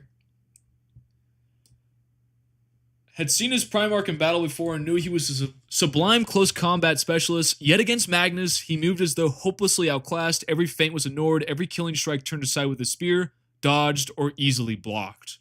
The sorcerer sees our father's every move before he makes it. I'm going to keep reading. Vulcan followed. His hammer smashed them all aside. And then he imprisons Magnus, or imprisons Vulcan with some looks like some, what is this? Cableines. Cableines. Oh my god, the Salamanders knew Vulcan's warplate as the Draken Scale, legendary by the Forge Masters of Nocturne in their secret halls beneath Mount Deathfire. It had withstood the fury of Istvan V and the violence of Conrad Kurz, but now it buckled. Oh.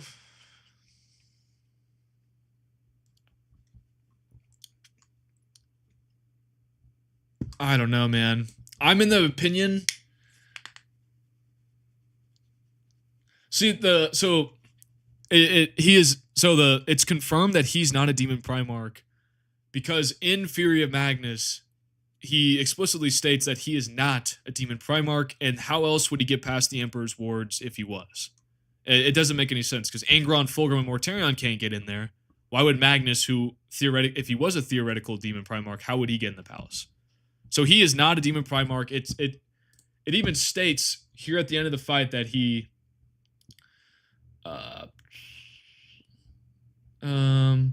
the Crimson King tipped his head back, but there was no gesture of surrender, no baring his throat to an executioner. His blood-filled eyes swam with eldritch superior light, and his limbs ignited with blue and pink flames as his ruined body was lifted high into the air. The flames billowed like a pair of fast feathered peons spread beneath him. The many grievous wounds he had suffered closed up in an instant. The skin reformed and whole and unblemished. Bones reknitted, several arteries and veins spliced together once more, and the immaterial flesh reformed all around his body. The shards of his armor flew back to him, clamping fast to his body in a form as seamless as it had been before the fight began. The last sliver within the Crimson King that clung to the material realm was finally obliterated, his body willingly given to the infernal masters in the darkness of the warp. Bam. Bam, losers. Sorry. He becomes a demon Primarch in Fury of Magnus. In A Thousand Suns, it seems that he got retconned to just becoming a warp entity instead of a demon Primarch. Because it says it right there, man. The last sliver within the Crimson King that clung to the material realm was finally obliterated, his body willingly given to the infernal masters in the darkness of the warp. So, it seems to be the exact same form that Leman Russ fought. If Magnus had regained all of his shards as he does in the Crimson King, he would be back at the same level as he was during the fight with Leman Russ in the book Thousand Suns. I don't know, Crab. I know this is really gonna break your day. That's still stronger than what Russ thought, though. No, I don't know, truthfully. But Russ performs pretty damn well. He doesn't get picked up and held hostage by a bunch of cabling. I don't know, man. It's kind of hard to say that because they now the next agenda is Russ. I don't see it, man. I've read that excerpt so many goddamn times, and I've tried to read it from a Leman Russ standpoint, and I just disagree every single time. Also, we have a precedent for Primarchs almost giving themselves entirely to chaos, but leaving a part of their soul to maintain their mortality, which would follow what that just said. But it doesn't make sense, Crab. I see your point, but it doesn't make sense how he would enter the Aegis Ward as a Demon Primarch. As we see that none of them, regardless of what state they're in, can do it. For those who we're not factoring in the perpetual revive. I've said this already on the stream, but if he did have his perpetual revive, he'd be up here. He'd be on the Magnus tier because how are you going to stop a Primarch that just keeps coming back from the dead unless you're Magnus who can atomize him? That's the only argument against that. I don't know. This is tough. I think we're getting to the end though, and I could see this being it. He was drinking the Kool-Aid instead of swimming in it. I don't know, man. We just hit the 3-hour mark. What do we think about this? Magnus 1, Sanguinius 2, The Lion 3, Horus 4, Conrad Kurz 5, Angron 6th, Wolf King 7th, Vulcan 8th, Fulgrim 9th, Jagatai Khan 10th, Mortarion 11th, Ferrus Manus 12th, Corvus Corax 13th, Dorn 14th, Perturabo 15th, Gilliman 16th, Lorgar 17th, Alfarius 18th, Omegon 19th.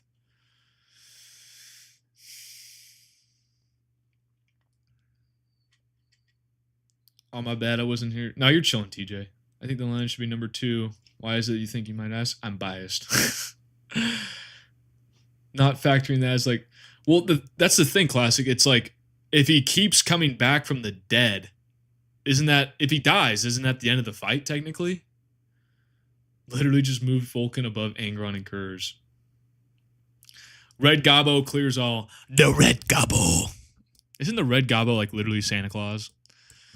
I don't know, man. It's just these 3 are really subjective. You could even say Conrad's subjective. I've said that word so many times, but I feel like Kurz. That's the thing is like the Lehman's got to be closer to the Lion. He beats. He fights a better the same version of Magnus. Arguably, you could argue that. Obviously, you could argue that. In my mind, it makes sense that it's the same version that Leman Russ fought. All of his shards are back together. He's still missing the noble aspect. He hasn't ascended fully to chaos.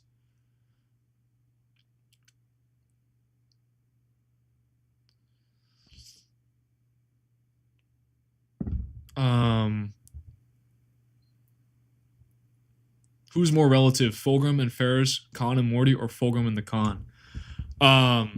We went over this earlier, but Fulgrim and Ferris are really close, apparently. Who knew? And the Jagatai and Mortarion are really close. So that it brings Fulgrim and Jagatai very far down, and it brings Mortarion and Ferris Manus very far up. Just wait until it's revealed Korax was a perpetual all along. I could see it. He could have like laser beams shooting out of his eyes and shit. You can't reconcile Lehman relative to the Lion and Horus otherwise. Yeah, it's like, once again, you could make your own opinions on this, but I see Leman Russ below Angron. Leman Russ says he can't beat Conrad Kurz. Conrad Kurz lost the Lion, but was very close to fighting him. Therefore, the Lion and Horus, who is relative to the Lion, deserve to be over Conrad Kurz. No one's arguing with me with Sanguinius. That's an easy one. He's by far the best pure base Primarch, and Magnus is number 1. And then Leman Russ is over Vulcan because Leman Russ fared far better. Okay, but then we have to think about the context. Oh, God, I gotta think about context. Okay. Let's talk about the context here. So, I mean, Leman Russ had a lot of amps in his favor there. There was a lot of Custodies and Primarchs around Magnus, or Space Marines trying to get to Magnus. There was wolves involved. Magnus was in the same state. So I see what you're saying. There is a lot more context involved with the Leman Russ fight. These two could just be interchangeable, dude. And then you could make that argument. It's crazy. You could make it's either this or it's this. Or it's this. It's really just Vulcan, man. Vulcan's the fucking hardest one to do.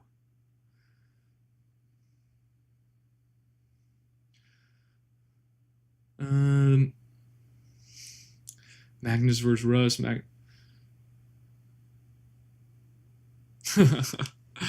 Fair enough, the Hunted. Fair enough.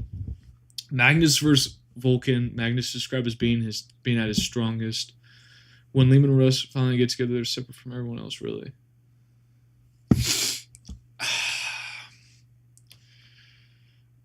I'm gonna read this. Strongest. Is this really in here, Crab? Or are you lying to me?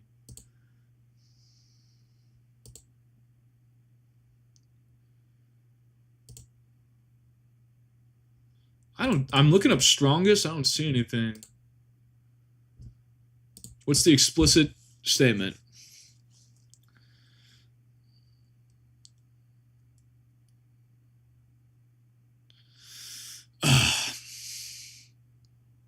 It's really hard, man. I could see this. I could see. Are you confusing that with the statement that Magnus was at his strongest during 1,000 Suns? Is that what you're confusing with? Because that is a statement, but it's from Ahriman's point of view, and I feel like it doesn't make any sense. That's my counter argument. Fair enough, Classic. It's honestly pretty fun to argue with people. I won't lie. Oh man, this is tough. What do we think, fellas?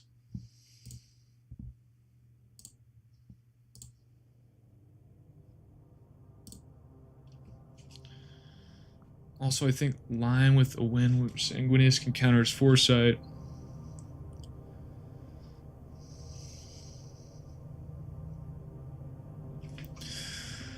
This is starting to get real hard, real fast. I've said that like 7 times. I think it's my catchphrase. I think this is my list. I think Magnus 1, Sanguinius 2, Lion 3, Horus 4, Conrad 5th, Angron 6th, Leman Russ 7th, Vulcan 8th, Fulgrim 9th, Jacketicon 10th, Mortarion 11th, Ferris Manus 12th, Corvus Corax 13th, Dorn 14th, Purdy 15th, Gilliman 16th, Lorgar 17th, Alfarius 17th, and 18th, and Omegon 19th.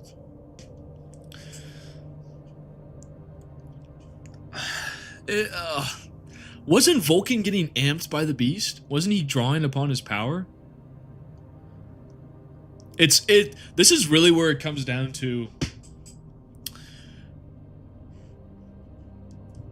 It's just like, it really comes down to the fact that Leman Russ is. Oh, it's just the context, man. Fuck. Do we say that Leman Russ performed better against the same version of Magnus, even though that Magnus was really multitasking, or do we? And well, Vulcan was fighting him straight up with nothing. But I don't know. It's tough. My cow brain reminded me. Yeah, real.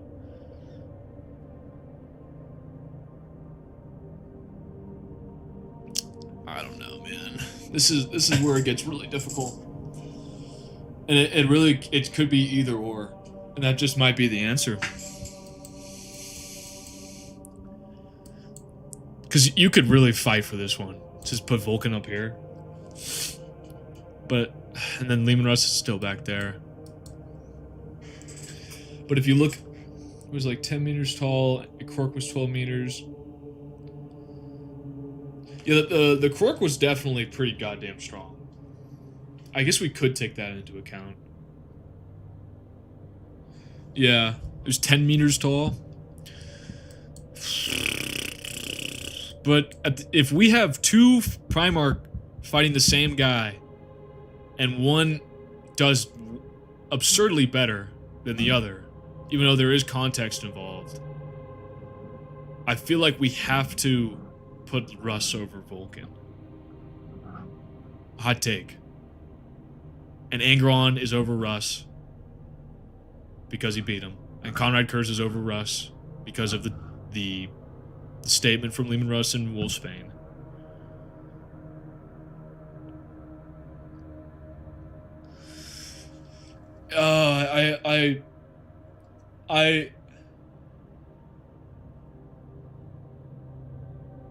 I think this might be it, guys. I think this might be it. I think we live. This is it. What do we? Yeah, well, he's in 10th apparently, because apparently he's relative to Mortarion. I feel like this might be it, guys. I didn't expect Conrad Kurz to get in the 5th spot, and I did not expect Fulgrim to be this far back. I expected the Magnus being at his strongest is in there. I just Controlled F'd it, Crab. I didn't find it. I'm sorry, dude. Let me try to find it. I didn't see it though, man.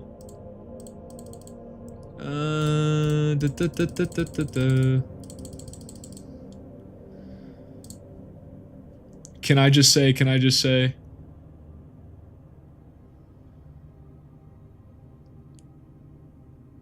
Our cow is sniffing powder milk, so the tier list has to be a bit crazy. That's true, Arrow, but I'm not gonna read that in between the lines. It seems more or less like that's the truth. No, the screenshot is literally posted in the Discord. I'm not the most... Okay, most powerful. Okay, I'll look that. I'm not seeing it. I'll look up powerful.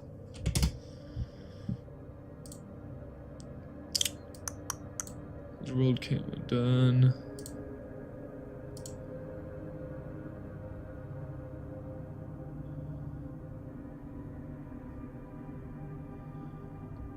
What? The forge fire.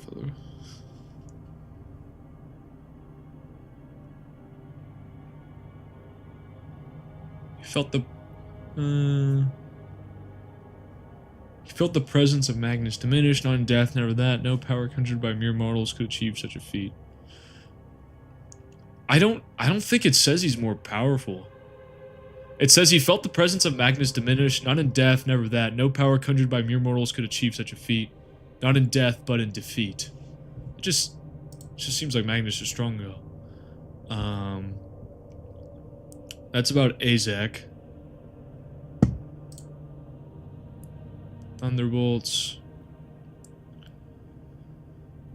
The Emperor is so powerful.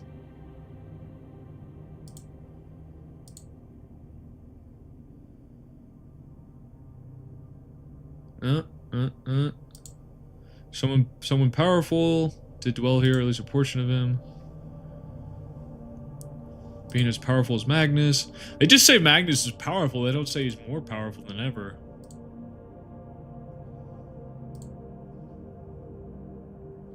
I don't see it, Crab. I'm sorry, dude, I don't see it, man. More powerful than ever.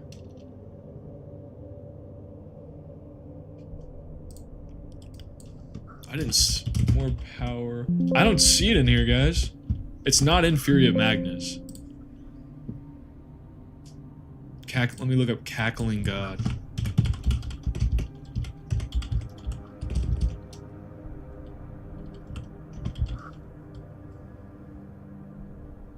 I don't see it. It's not in Fury of Magnus. But it's not in here, dude. That's what we're talking about.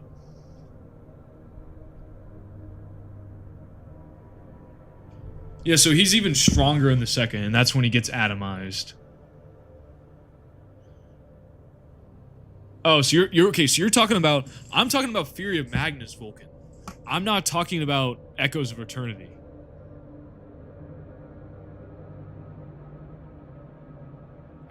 I'm talking about Fury of Magnus, where Magnus infiltrates the Imperial Palace. I'm talking about that.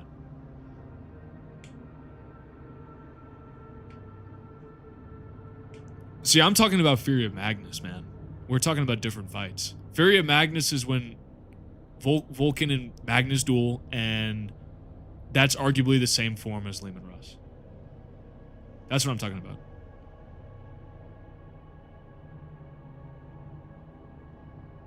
So, and that's, if you're talking about, I lost my train of thought. If you're talking about, I don't know what I'm saying anymore. It's been too long of a stream. I'm losing my mind. Well, the thing about the Echoes of Eternity fight is he gets killed so many times. But I see what you mean.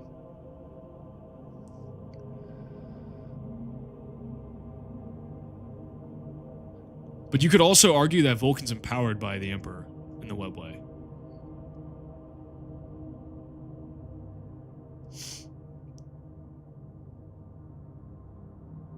I know what you're... Arrow Flynn, there's so much shit going on in that fight that it's hard to say that it was a true 1v1. I've talked about that shit so many times. But I think Leman Russ fares better than Vulcan, man. I'm losing my cow, man. I ain't gonna cap. I'm so fucking hungry right now.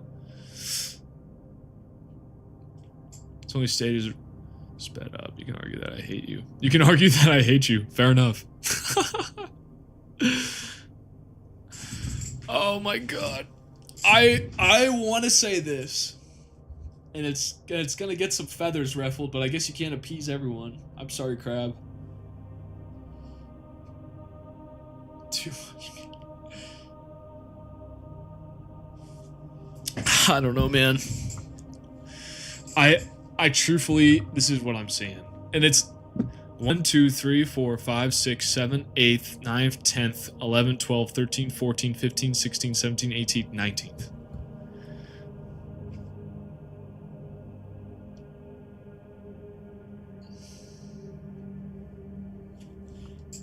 I feel like this is it, man. And I'm sorry, Crab, but I think this is it, man. I see what you're saying, but Vulcan like gets obliterated in that fight. And he slowly starts walking it's like he dies and comes back, he dies and comes back. He's just tiring Magnus out because he keeps dying over and over again.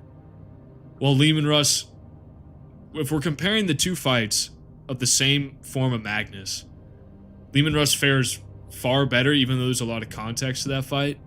While Vulcan gets immediately picked up and strapped to some cabling and would have died if it wasn't for his sons. This is great to listen to after MMA sparring. It's pairing perfectly with my CTE.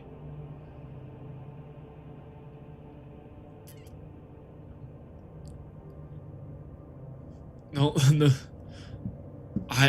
You can argue that, Crab, but I don't see how it's not the same form. Because, okay, so Magnus gets baned by Leman Russ. All of his shards break apart. He's still missing the Noble Shard, which is in Janus. Leman Russ, or Magnus, then in Crimson King, regains all of his shards. You could even make the argument that he's weaker than the Leman Russ form, actually. Because he doesn't get all of his shards, actually. He gets a majority of them to return him to his former power. Goes to Terra to get the last noble aspect, which is in Janus. Faces Vulcan. After he kills Malkador, by the way. This Magnus just one-shot Malkador the Sigillite somehow. Fights Vulcan. And Vulcan loses, and it's said that he's completely outclassed. See, oh, are you talking about 1,000 Suns? Am I looking at the wrong thing? But then in Crimson King, he's literally being he's literally dying actively in Crimson King. His the form that he has, which is an etheric warp form, is actively dying.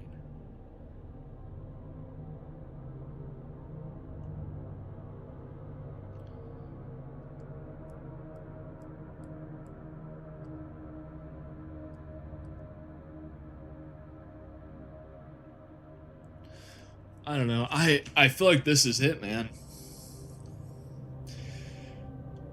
Yeah, you haven't missed anything. We've been debating the Leman Russ versus Vulcan for probably goddamn 40 minutes. I'm about to lose my mind. See, yeah, he ascended to some weird warp form because it seems like in Fury of Magnus they retconned Magnus the Red ascending to Demon Primarchhood. It seems like he ascended to some warp form, and then he had to collect all his shards again not to die in Crimson King, and then in Fury of Magnus he's able to get in past the Emperor's Aegis Shield and into the throne room itself, where after he lost to Vulcan. Yeah, Magnus had sacrificed the flesh he had contained his essence, and in doing so had ascended to a more evolved form.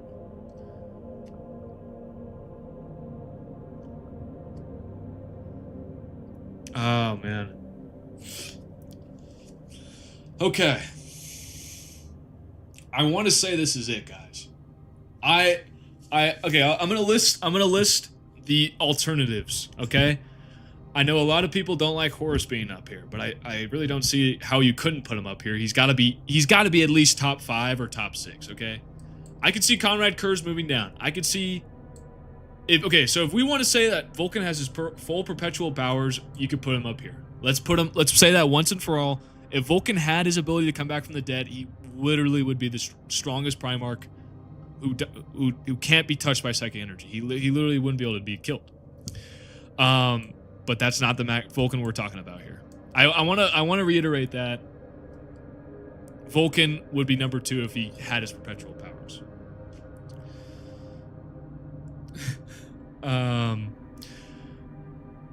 What else was I gonna say? I honestly, Fulgrim being back here makes sense, and I'm surprised I didn't see it sooner. This perfect correlation makes sense. Oh shit! What did I just do? Oh, Rogaldorn. No. Rogaldorn was back here. That makes sense to me. I could see this. It's truly, I feel like Vulcan would beat Angron. Possibly? Strongest Primarch other than Magnus, of course. Bro is not Gojo. Do you really think Russ could beat Vulcan? Give your reasons. We've been talking about this for 40 minutes, Musty. I'm sorry, but I don't want to talk about it again. We literally were comparing both of their fights with Magnus. Oh, both of their fights with Magnus from Thousand Suns and Fury of Magnus, and in my opinion, Vulcan performs far worse than Leman Russ did in that book, and therefore Leman Russ is probably stronger than Vulcan based on that alone. It's a lot of hoops you gotta jump through.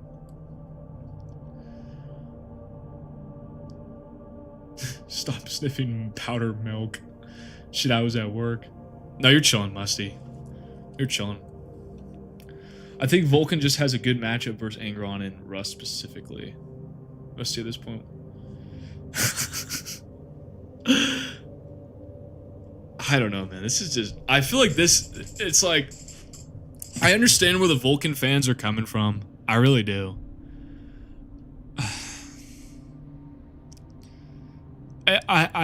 Fifth, sixth, seventh, and eighth are just so goddamn close. I don't know, man. Like, is Angron... Well, is Angron over Kurz? Nah. I don't think so.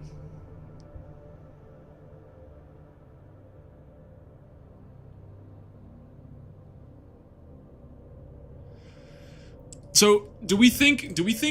Does Leman Russ have a specific counter to Magnus the Red? This is the last time. We'll discuss this one last time, and then we'll lock it in. Do we think Leman Russ has a specific anti-Psyker ability that allows him to not get tangled up in cables like Vulcan does and immediately no diffed?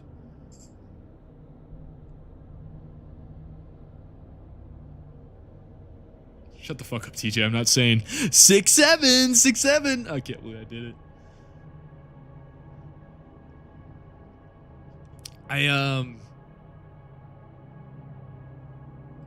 So he has a Canis. Let me look this up. Canis Helix.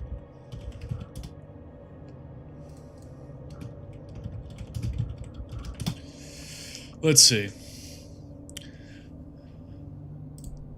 It says the Canis Helix does not inherently provide anti-Psyker abilities on its own. Rather, it is a unique genetic trait of the Space Wolves that gives them Lupian features and ferocity.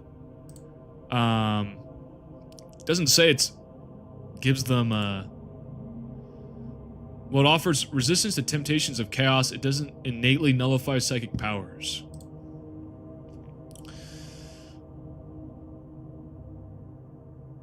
I don't know, man. I just looked. It doesn't seem like it does.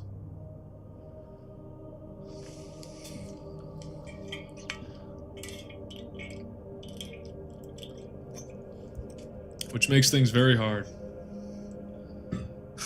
Real. Fuck. I want to say this is it, guys. Which is, yeah.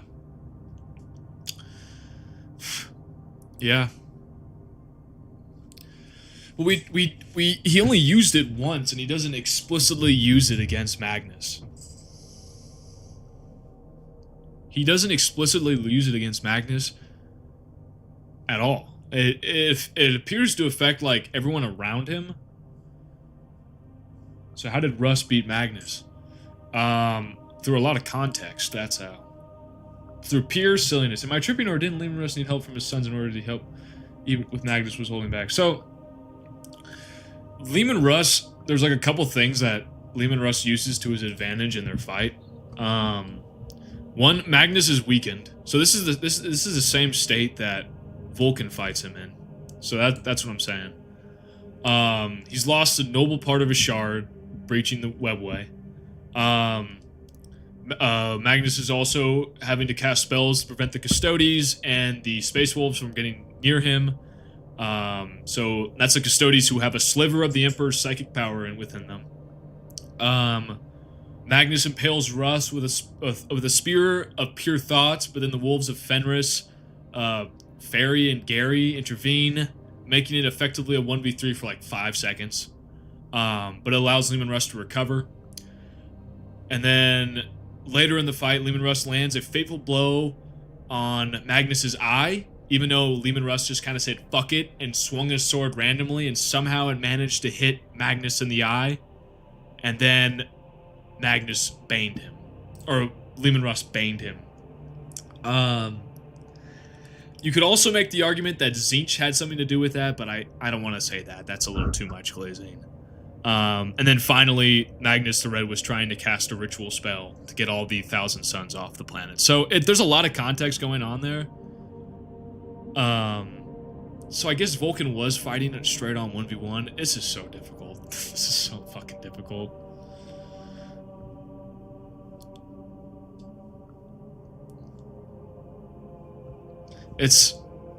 I could see Crab's argument. I could see why Magnus is here. And you could make the argument that Magnus is here. But I don't know. I don't know. I truthfully don't know. I'm trying to think right now. I'm trying to think.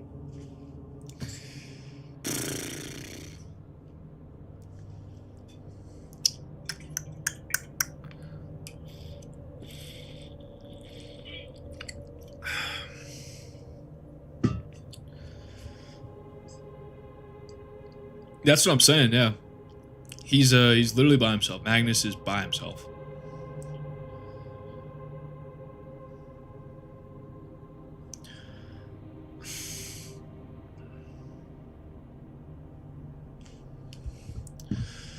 Oh man, I truthfully don't know, guys.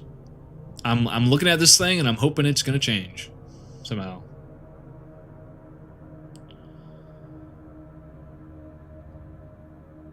If only Magnus didn't breach the webway. I know, right?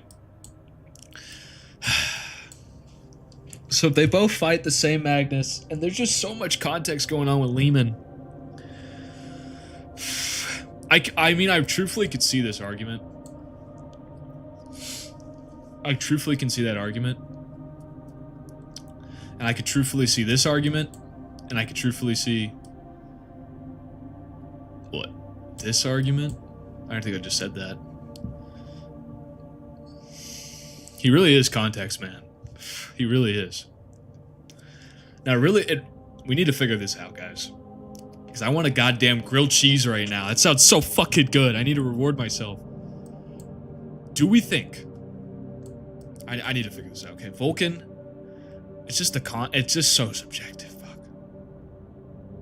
This isn't a cow ranking Primarchs. This is a cow struggling not to crash out right now over Primarchs.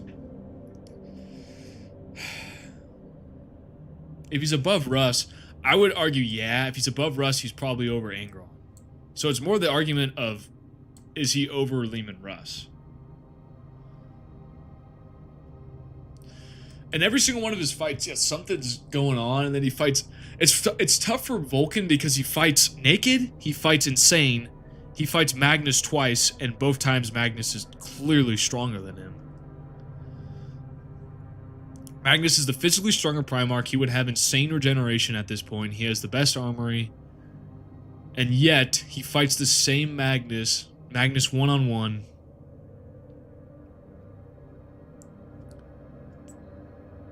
Leman Russ does get wounded several times. I could see this. I could really see this. I don't know. But what's the argument for Vulcan over Angron then? Like, he's stronger, he can regenerate. What feats does he have that puts him over Angron? Angron beat Russ. I don't know, man.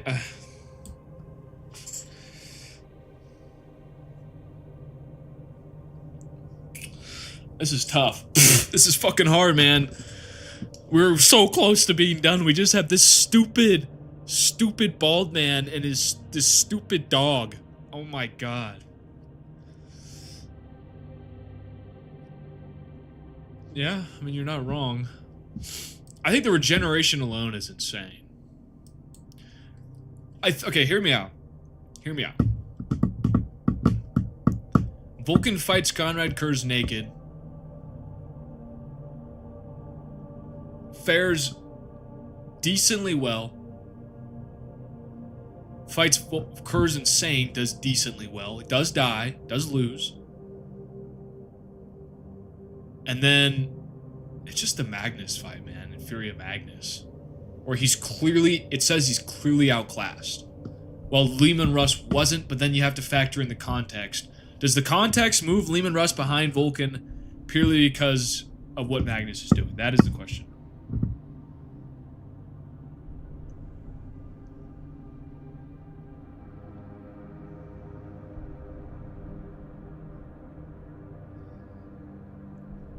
I could just put what the fuck. But I don't want to do that. I want to figure this out. This is definitive ranking. That means we have to rank all of them correctly.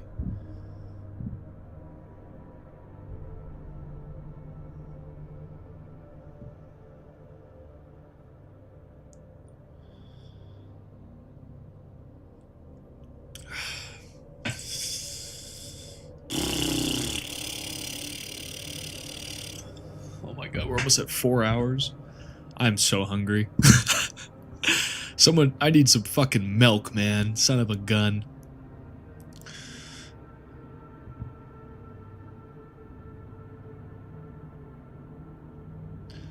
Well, Kurz did kill Vulcan in Unremembered Empire.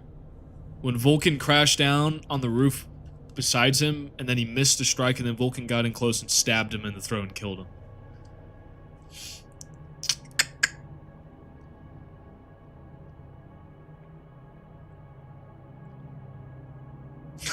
TJ, you're funny, man. I'm gonna say it's just so hard. So that's a fun part classic. I can just do this fucking forever. I love doing this shit. Except when it comes down to these two crap heads.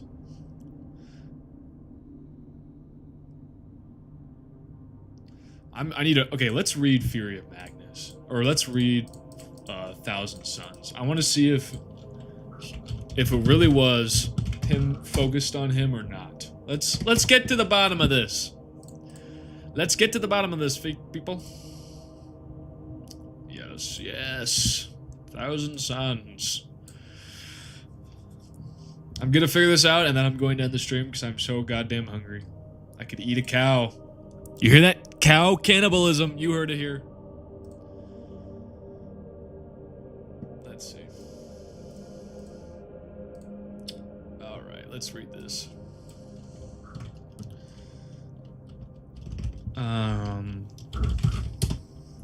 I know I can find it if I click an I.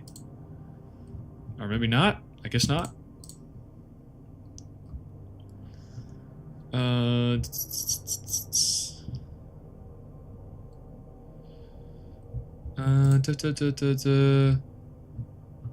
Because I was wrong. I'm looking for it, guys. I'm looking for it. It's such a big book.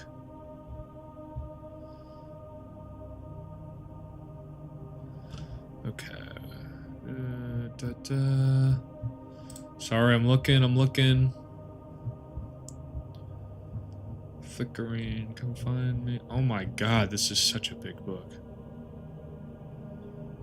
Okay, here we go.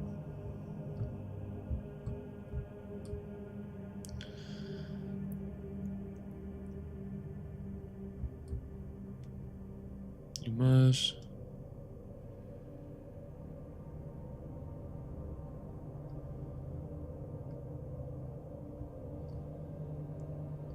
Magnus the Red was glorified.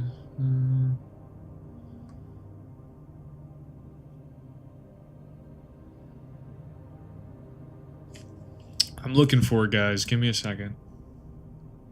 What of you, my lord? I'm looking for it.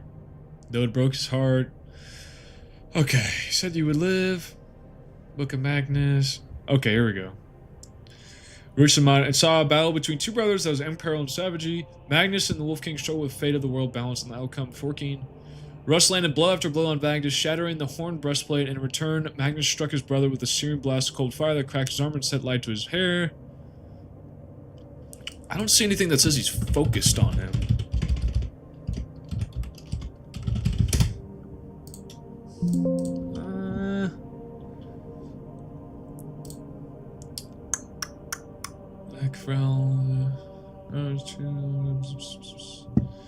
Drove his fist into Russ's chest. Okay, so then Russ shatters Magnus's arm back. This is before there's any context involved.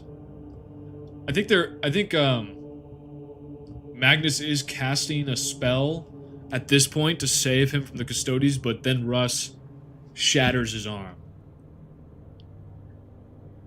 But then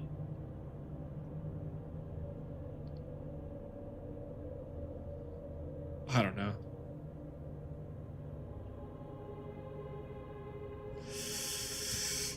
I truthfully think, even with the context, Leman Russ performs better.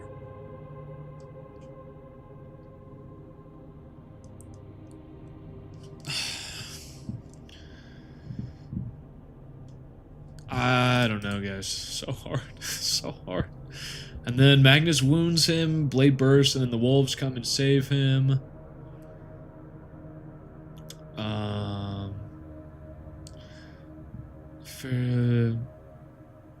And then... yeah, man. It's tough. It really is, Crab, and I think I'm just gonna leave it like this, man. But I could see Vulcan up here. I'm just gonna say that much. But it's very subjective, but I don't want to put Leman Russ back there.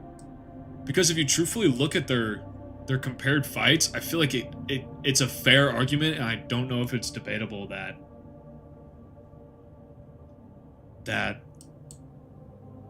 I just feel like Leman Russ does better.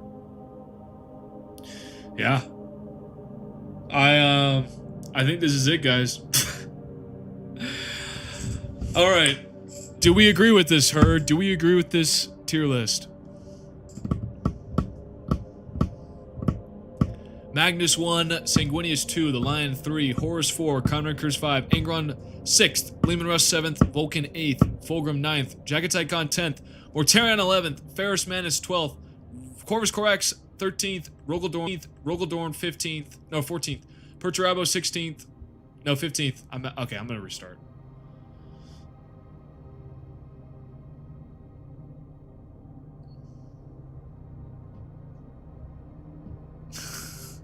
Crap, you silly guy. I don't want to end it until we have like a objectively correct opinion here. But I feel like this is objectively correct. I really think so, man.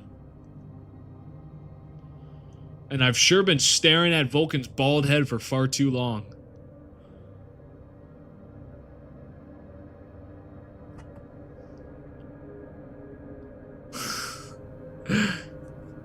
Sanguinius Russ 2, Magnus 3. Get out of here, TJ.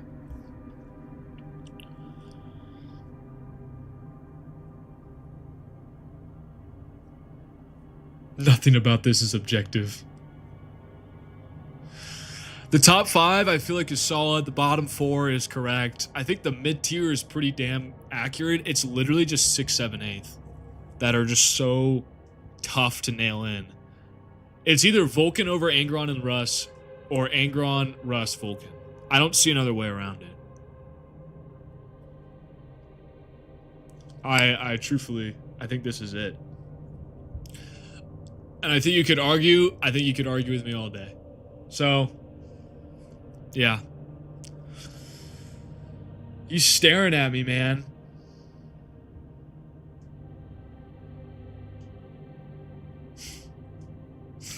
You guys are funny. 6, 7. Okay, let's do it one more last time. I'm sorry, Crab, but I'm gonna put Vulcan in an 8th. It's so hard to put him over Russ, man. When they both fought objectively, or you could say not objectively, the same Primarch and Magnus, and Russ fared far better. Yeah. Okay, let's do it one last time. Magnus the Red 1, Sanguinius 2, Lionel Johnson 3, Horus Lubrical 4, Conrad Kurz 5th, Angron 6th, Lehman Russ 7th, Vulcan 8th, Fulgrim 9th, Jekatikon 10th, Mortarion 11th, Ferrus Manus 12th, Corvus Corax 13th, Rugaldorn 14th, Perturabo 15th, Gilliman 16th, Lorgar 17th, Alfarius 18th, and Omegon 19th.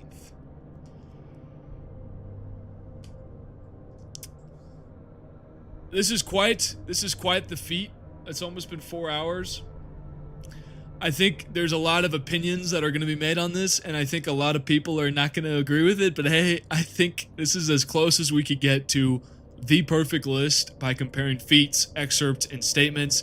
I could see Vulcan being anywhere on this list because apparently he's got there's a lot of context to his fights as well. Is Vulcan context, man? Apparently so. I could see him at 6th, I could see him at 7th, I could see him at 8th, and I could see him in the top 5. There's a lot of places for him. But in my mind, it really comes down to the fact that they both fought probably, I'm going to say objectively, or probably the same iteration of Magnus the Red, and thus, since Lehman Russ performed better, I'm going to put him ahead of Vulcan, with Vulcan behind him. Oh my god. And once again, Vulcan would probably be number 2 if he had his perpetual powers of returning to life, but instead he just has regeneration, and even with that regeneration, he still almost died to Magnus the Red, who was arguably in the same form. Fuck. I apologize to anyone who disagrees with this list, but I think this is correct. I'm so hungry, man. Coming up at 4 hours. Fuck. All right. Well, I definitely won't say this is the last time we'll do this tier list, because I could definitely revisit it in the future, and we can definitely change the rankings when it comes to the Drop Site Massacre coming up. Actually, now I'm looking, it makes more. Didn't Vulcan and Mortarion kind of draw in Drop Site Massacre? Or is that, or just completely happens off screen? I don't know. Yeah, this is it, guys. This is the base Primarch rankings. No amps, no buffs, no weapon augmentations. All of them at the height of the Great Crusade, as ranked by your favorite falling go. Once again, this is not the last time we're going to do this. We're going to do this again next month with a Drop Site Massacre. And then we're going to continue to move through the Horus Heresy, then the Scouring, and then finally the 40k setting until we've ranked them all. And then at the end, we're going to rank every single Primarch form across all of 30k to 40k to decide who is the strongest Primarch across every form, variation, and weapon amp. Truly the most autistic undertaking I've probably ever tried in my cow life, but that's what we do here on this channel. We like to artistically power scale. Thanks for sticking with me for almost 4 hours.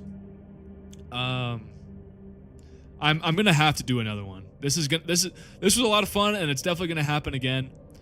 I don't know how soon, but I've been wanting to do this for quite some time, and it was really fun to do it live with all of you guys, to see all your reactions. I think that was part of the fun, honestly. Seeing all the Vulcan stands crash out. I'm just kidding. Love you guys. I hope you have a great rest of your day. Don't drink too much milk, and make sure you eat lots of cookies. Yeah. As always, my favorite beloved herd, stay milked, and I will see you in the next installment of Power Scaling Peeps. Love you all. Take care.